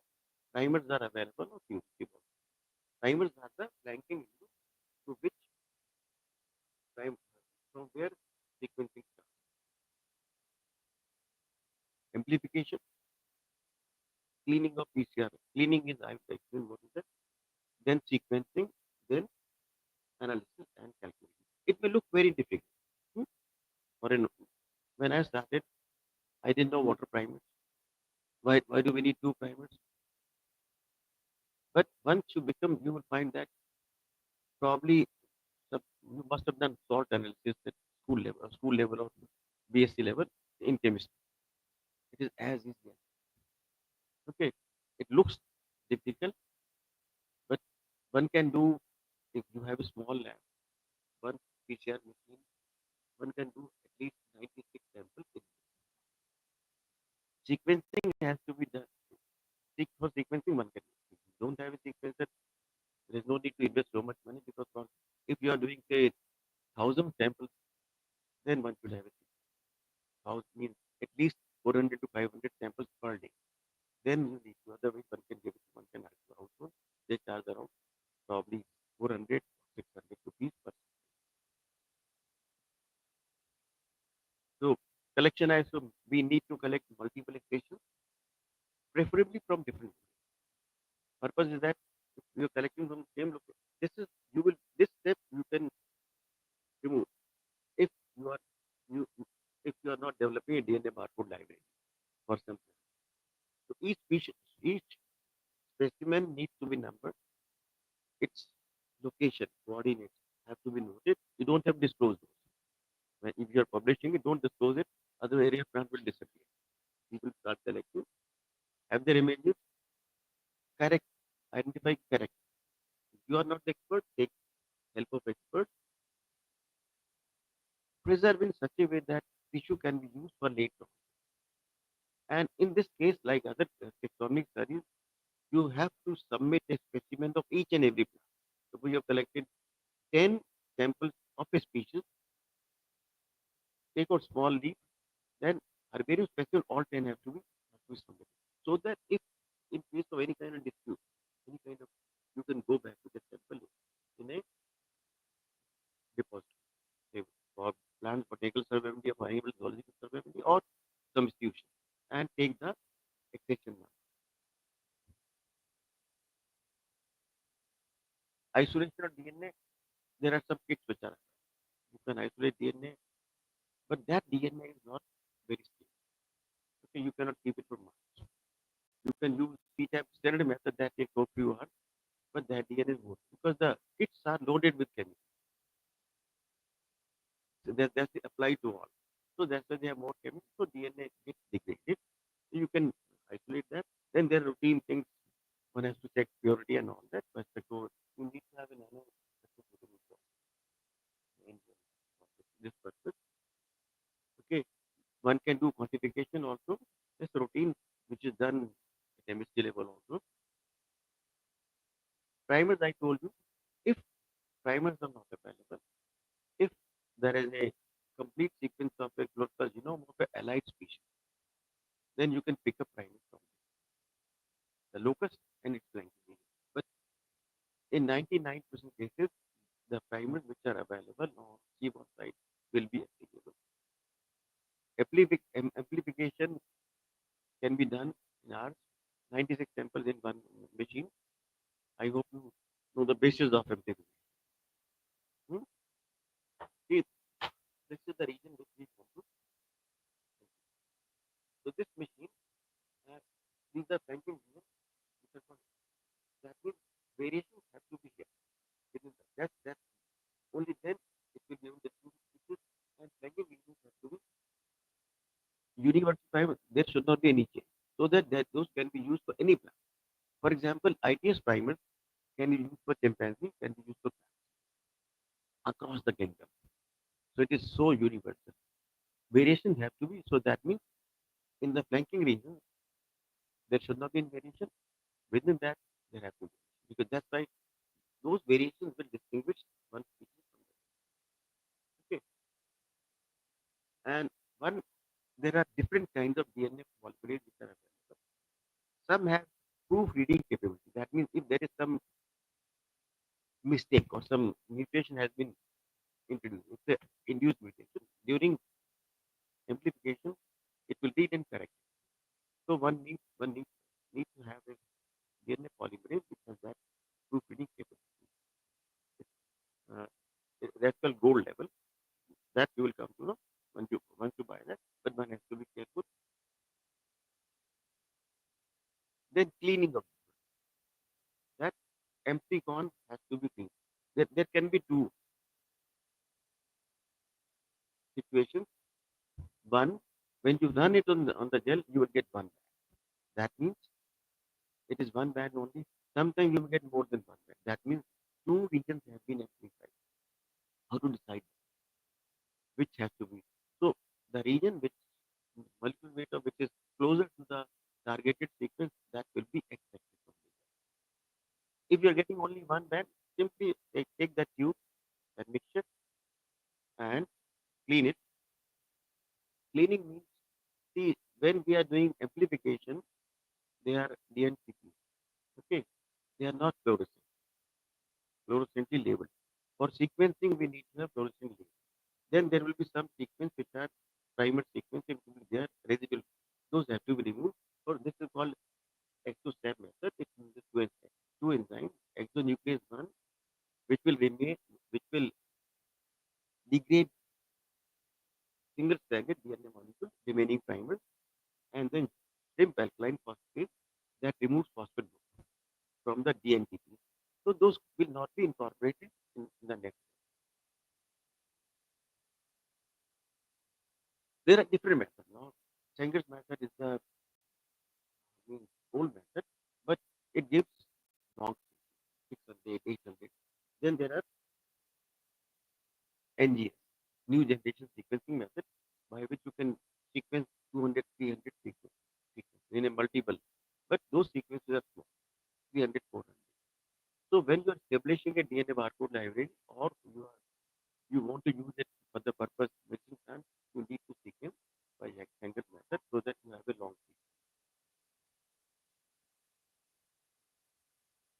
Then you get such kind of electropherogram or chromatogram, shows different peaks for different bases.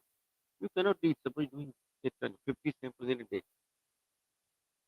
Manually, you cannot take it. There are software which are available freely, which will tell you the sequences.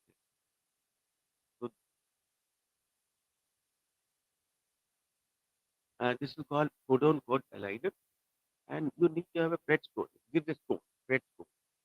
PRED score is of 99% means that 20. Flat score of 20 means that base sequencing, ultimately everything depends on how you're reading the base. Because those variations will decide whether two species are alike in sequence or they are different. So those base calling or identification have to be almost 100%. So this software will tell you that it is if for DNA barcoding, then it is that weight score has to be 20%.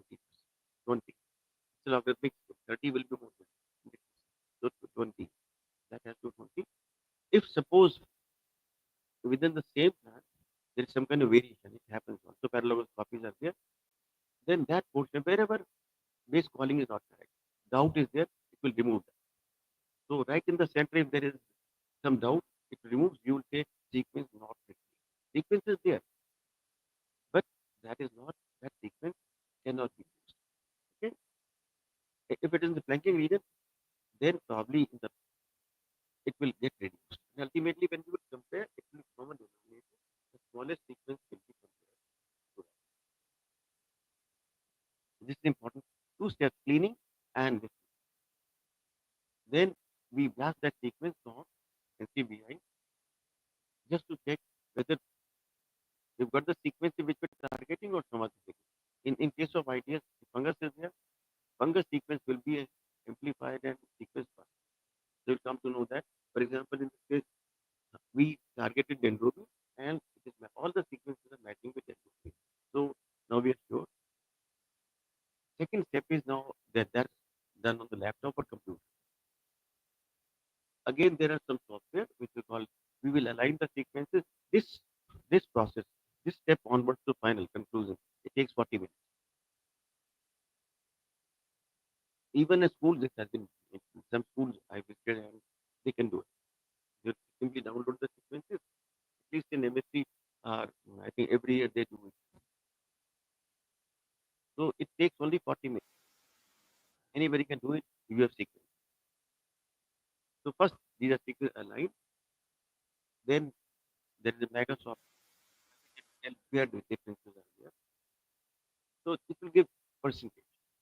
If between two species, if 0, 0 is there, that means they are not getting difference. Okay, and then it will be some difference. Again, barcode gap will be there, interspecific and anyway. So ultimately, we will know how many, what percent species are getting difference. Okay, simple formula. Other option is that by a click of a mouse, you make a tree, phylogenetic tree. So if two species are coming on the same branch, that means they are not getting difference. Basically, this is pictorial representation of the data. Okay. Pictorial representation of this table. This is for some other we did. Then there are sometimes what happens is species are newly evolved. You will not face this problem in medicine lab. For that character barcoding is done, where we see characters, what kind of bases are there. This I will not explain because you may not need it. Then other is the best method, blast method. Okay? So that is the procedure. I know you must be feeling that probably something. If you do it within a week, you will do it. Within a week, I'm telling you. We have lab, nanospectrometry, thermal cycler, gel doc, taking the photograph, and of course chemicals and proteins in pipettes and grinding. If you have the sequences, suppose sequences are available, if you are doing in silico research, which I think you medicine plant people will do it. Because for many of these plants, sequences are already available. You have to simply check. I will demonstrate that. I will show that video. That portion can be done for people.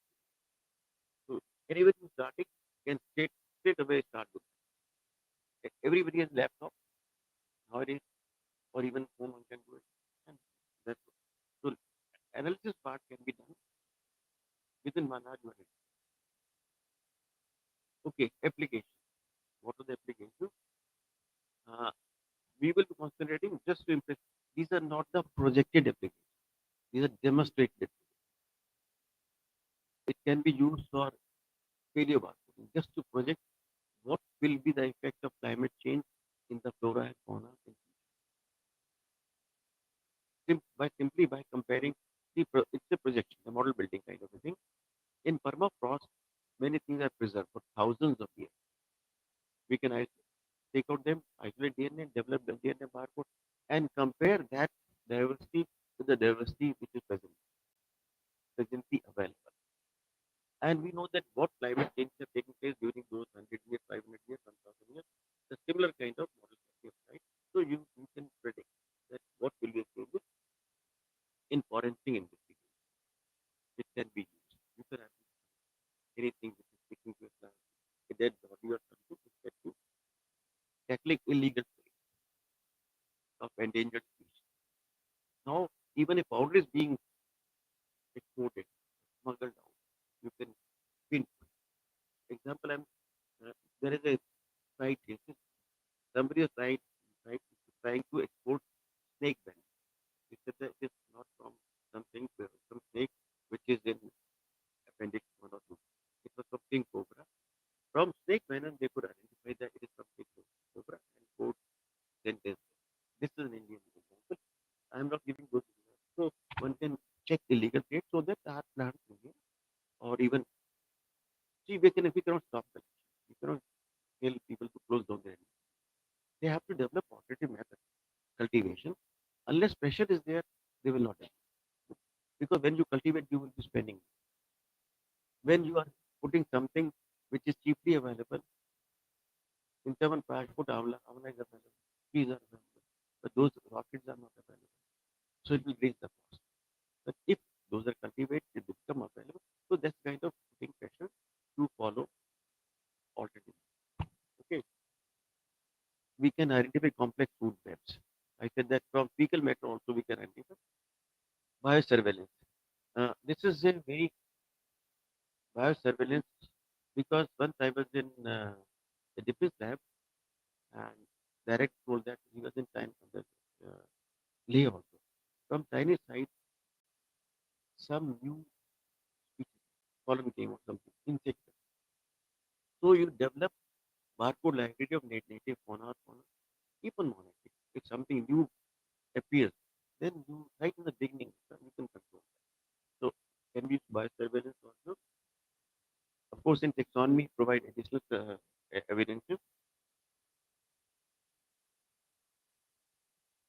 And we will be concentrating in establishing botanical identity.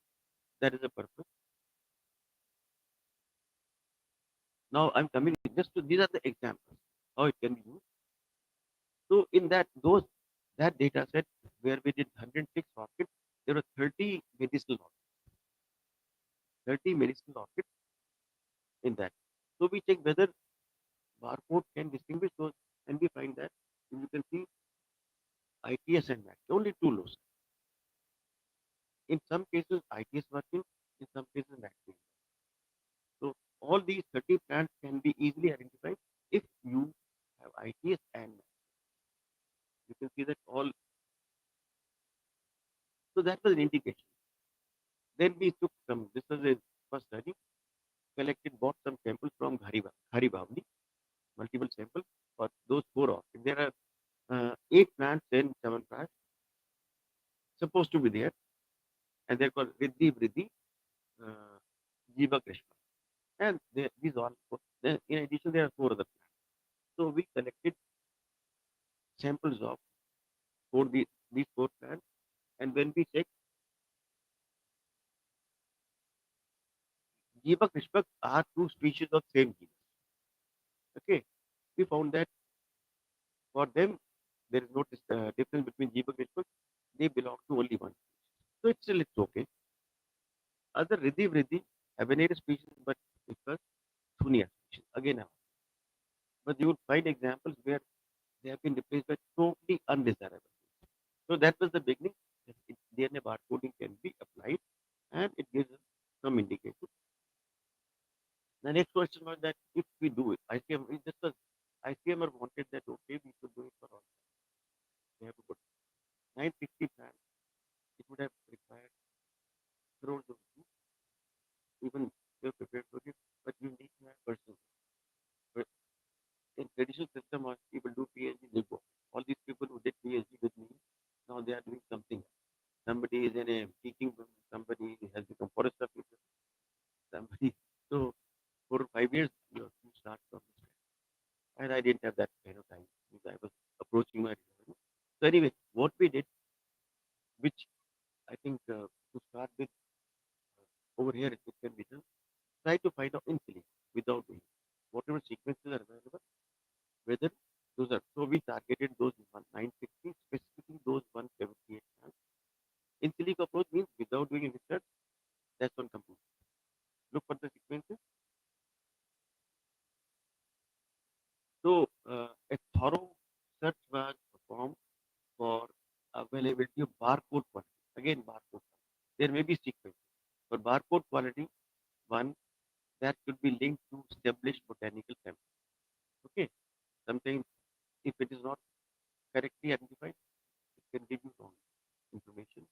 Two, procedure has been followed, same barcode procedure has been followed. So basically, you look for only those sequences which say these are not DNA. Okay, just to get indication. I said targeted 950 plants and check whether these sequences are working. ITS plus MACA plus RBC. So what? First you download the sequence, that becomes your query sequence. Again, blast. Okay, if it matches 100% with only that, then you can say that only that. There's just this sequence is barcode quality and this can be used. If it matches with more than one species, that means it is not species. It matches with a species of the same genus. You can say this is genus. Should I repeat it? Hmm? Okay. So what we got? ITS again 97% as expected for genus. Individually, all are working with different percentages and in combination. In this case, also ITS plus MACA plus. You can see that last but one bar. Purpose was that what we had done, Orchidaceae, some other plant, medicinal plant belong to different species. So they have to be sequences or loci have to be should be applicable for all the species. So that's again the conclusion is same. ITS plus MATK plus RBC. So this was an indication we need to use for any kind of medicine plant these genes confirmation. Then we started checking the sample. There was one project from ICMR which they said there are about 20 plants which are rare and endangered. You try to find, develop their DNA barcode and check. So these are the plants. Only 3 of the 22 samples. They were authentic, rest or were Buddhist. Interesting is that even herbal medicine, Chinese have in. So last one, Texas fauna. This is a species Texas. Yeah, this is Chinese species. So when we were samples which was Texas, it was found to be Chinese species. In some cases, replacement is with by substitute, which is acceptable about the group. Otherwise, these are all students. These are there. Now coming to common sense, we developed barcodes of all those 8 plants of 7 pressure also. Okay, these are 4 orchids and 4 other plants.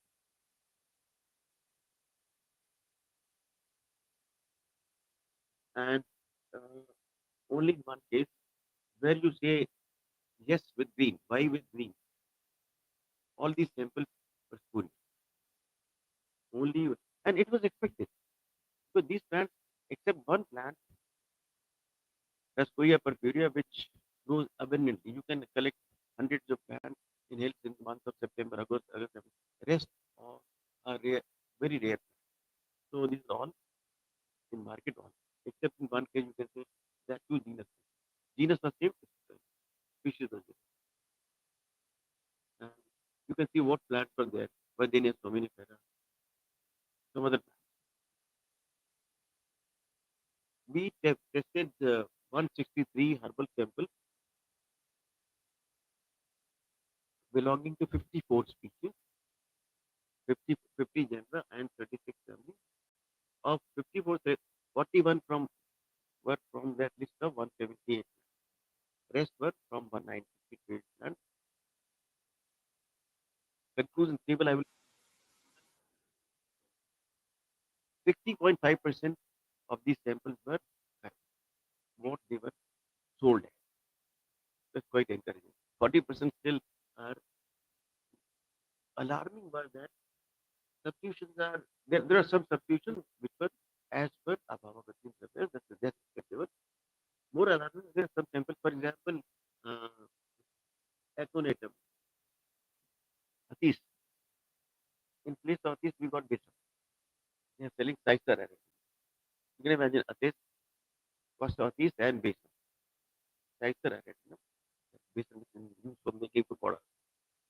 And more, even more, there is one plant called Bardenia ciliata, Pashandu. People in hill, people use it for treating stones and all that. And in the month of October, November, you can get tons of it goes in the crevices and big leaves and all that. Rather than that, we got Orchid. Many people are allergic to it. So this is the kind of illustration substitutions are there. You can see over here also the cycle with red and circle. This is what I'm highlighting. Then Centella in place of Brahmi. So that is still acceptable. Wherever the green circle is there, red one is over there. Andrographis was also there. Andrographis now is becoming there. This is the, in place of Virginia ciliata, you have Parthenium, the Congress seed. So, to conclude, one, DNA barcoding, if used with sound taxonomic, means sound methods, taxonomic and properly identified, this is a powerful. There's no doubt about its applicability now. Can be used. It can supplement the current method, taxonomic method. In some cases, even surpass the current taxonomic method. And of course, application, illicit trade, and all those are rules. As per adulterations that come, don't go by that all the samples are, because our sample size is too small. We say 40% are there. You need to have. Now, finally, how to use over here. First of all, make a list of plants for which we need to, which have to be routinely identified. Make a list. Look for whether DNA barcode sequences are available. Okay, doing in silico. That you can do even today, after or tomorrow when you have your workshop. One day. Don't use those sequences unless you do it with wet research. Because ultimately, it will create legal. You cannot suppose somebody, I have done it, but you are not. Somebody from, if I have made some mistake, so do it. Okay. Then out of those sequences, pick up those for which sequence is not well. You will not have anything. First of all, develop barcode. You can use those in silico. Preferably, if 100 plants are there, 80 plants are, try to develop barcode. Then it can do so. So you don't have to go to NCBO. You will have your own data. The sample comes, they say that probably this is this plant. Check it. If it matches with that, sample is free. Okay. If it doesn't match, look for what it is. It can be an accepted because the substitutes have been suggested. In addition, just make barcode library of common identity. So you will have a complete, if you are working 100 species, 1,500 species, video code for common identity. So that can be done, and I think if you have the species and each sequence of the book is related. Each look is separate. Multiple, at least 3 to 5. So one plant, they look like one species, they look like 5. 800 to 24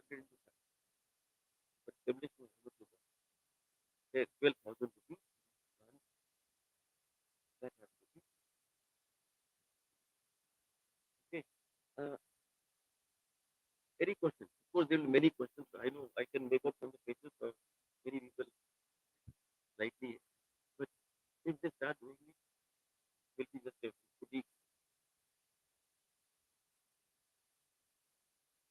Any questions?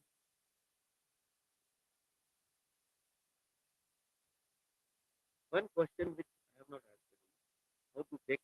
Suppose when I was doing my supervisor, who had retired long back, but 40 days longer, he called me. He said, suppose in a bora, in a bag, you have mixture. How would you handle it? Okay. Suppose there is a mixture. So how would you handle it? That whether you are talking of either A plant or B. Simple. If you have mixture of plant, you will have two types of sequences. Okay. When I said that there is a step which is called quote unquote alignment, Fred's code. Right? If there is a mixture, you will have two kinds of sequences and variation will be there. You will not get 20 Fred. So that is one method by which you can say that this sample is identical. Okay. But you should have prior established barcode for that. You know this. Then there is another method, bar HRM, which I have not emphasized. It compares melting profile. So that method is routinely used probably in the also bar HRM. So if melting profile of that amplifier will change if there is any. It will not match with the melting profile of the thing. Just remember bar HRM. So high resolution melting profile has been linked with you can see it on. So there are two methods by which easiest is that when you do in your sample, you will get the signal in other sample you will not. So that is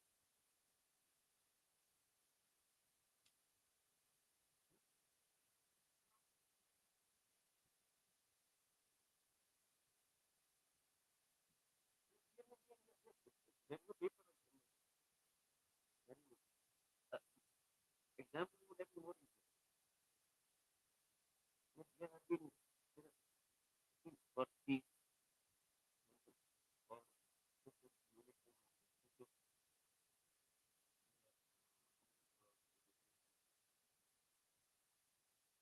like very so how do you make any accurate? Even degraded in 99%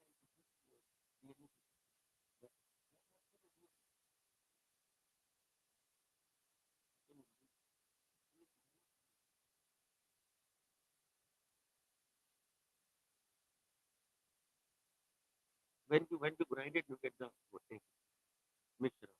When you are trying to amplify only those frequencies, see basically those primers will bind to flanking region. Primers are specific for a local. Okay, there's no other okay. We are targeting this portion, and two things have been ensured. One, these locali they have universal. The flanking region they are around 20 meters. They do not vary in any. Okay. That's why it will bind. When they bind, then during some cycling, they will activate. So you will have a copy of this. Another copy. So even if suppose you are targeting primers are for IT, those primers will not bind anything. In lotus DNA, in mitochondrial DNA, likewise on battery, those primers will bind only where that the flanking region is specific for what you isolate is a mixture of all these that PCR implication.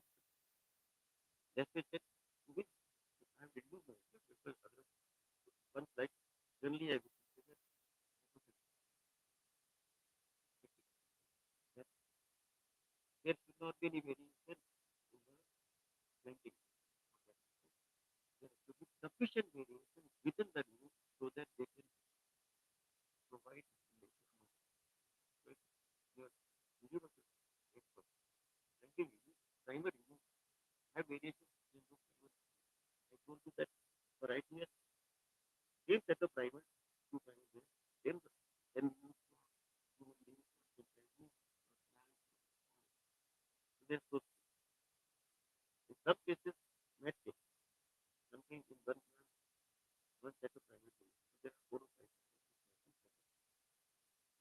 they will not amplify any. If you are getting it, then next thing is that you are getting more than 1 band. When we get amplification amplification, we check that thing. One band is there, and that band is matching with the its multiple weight. Multiple weight is matching with the targeted signal. So we don't use that. We use the mix. Okay. And if the two bands can be expect of after sequencing like whether sequence has been same sequence is there, I show the thing that it is dendrobium. If you are taking some Armstrong and you are trying to develop rightness, most of the people will get. So checks are there. No, it is not yet written. If in anything there is some kind of agitation,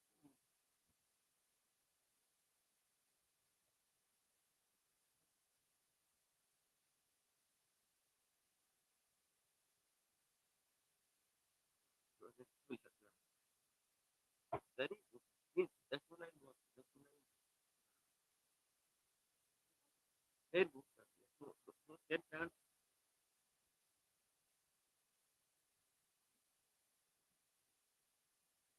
barcode. No, no. See, that's what I know what 10 rules are there. Some barcodes are available. You tell me the features are available. Not right away. Some we are also. Electress, electress, no solution. No, that is some other. About permutation, I don't know. This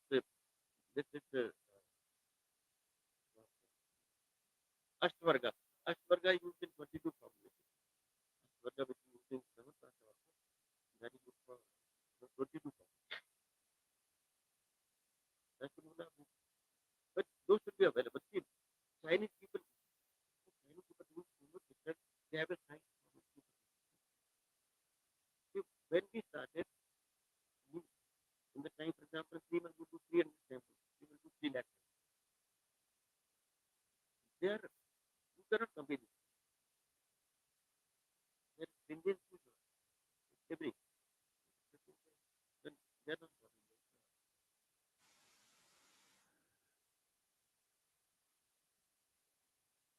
That is decided.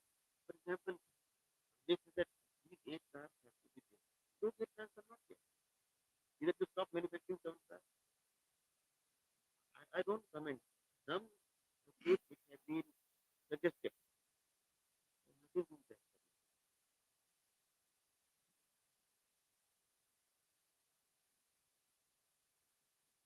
They are not.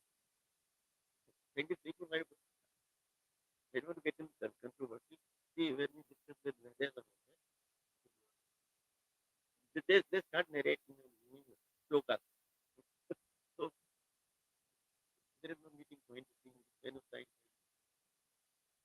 in interpretation. No, they are also justified. Only that is only Patani is that they are putting this. Where do you go? Because these plants grow with the altitude 7. So from where he is getting, he's making a mistake by other people know that. That was not because it's better take well out of these 8 only one even that cannot be corrected. You can see them. Well, it is Nifty Fera, I told you, 7 years of our research. I think each year we should visit the places that are very different. These people, very interesting. Around 15 people, I believe each society would be there.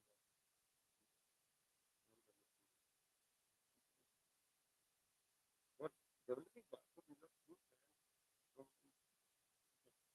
basic ethical so the good there, you cannot unless it's purpose is that you do not have a good if you start a really so good health, so you should go.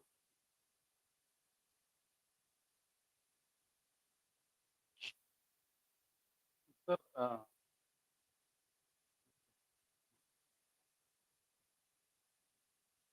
Uh-huh.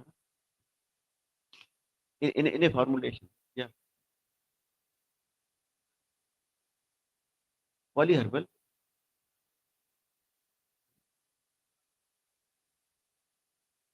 yes. NGS. There are many things because the lecture would have been long. Then I think uh, you can, for it is called other places where same kind of environmental barcoding.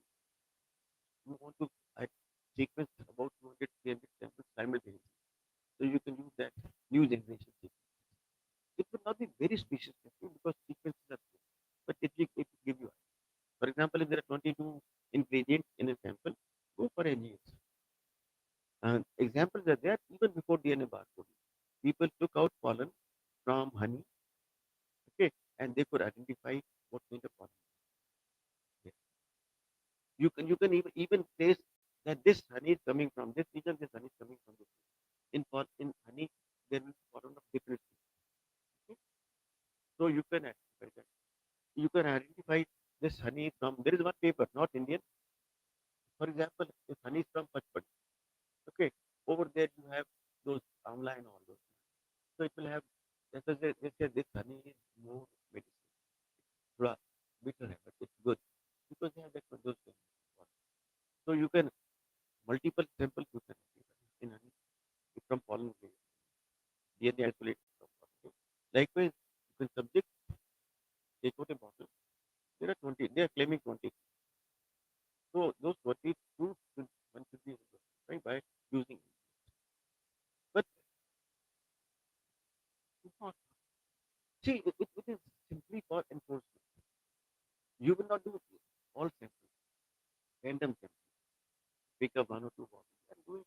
And then once the company is very or clear, so you can you just each batch can not. Other if they want to be very specific, very each batch is sample from each batch. Like in tissue culture growth plants, we can we do it for tissue label that okay, this is virus, this is genetically game. See, with the done mass yield it becomes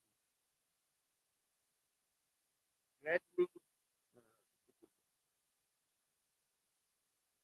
what happens nowadays there is no specific you cannot I don't know whether it is for allopathy medicine there is specific herbal मैं काम कर रहा था psychosomatic it would be 7 because psychosomatic then there is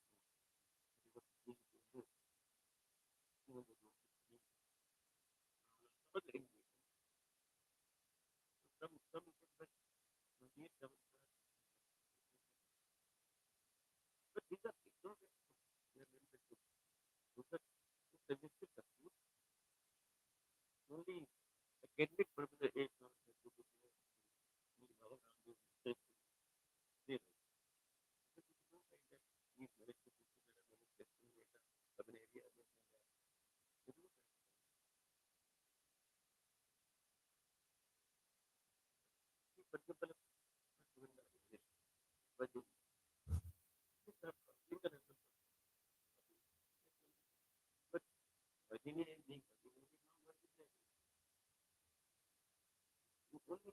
I told you two examples. One where 20 there. Only 3 samples and that too have the plant this all but other human means some 20 degrees 40%, only 40% are not popular. The alarming thing is that something which is available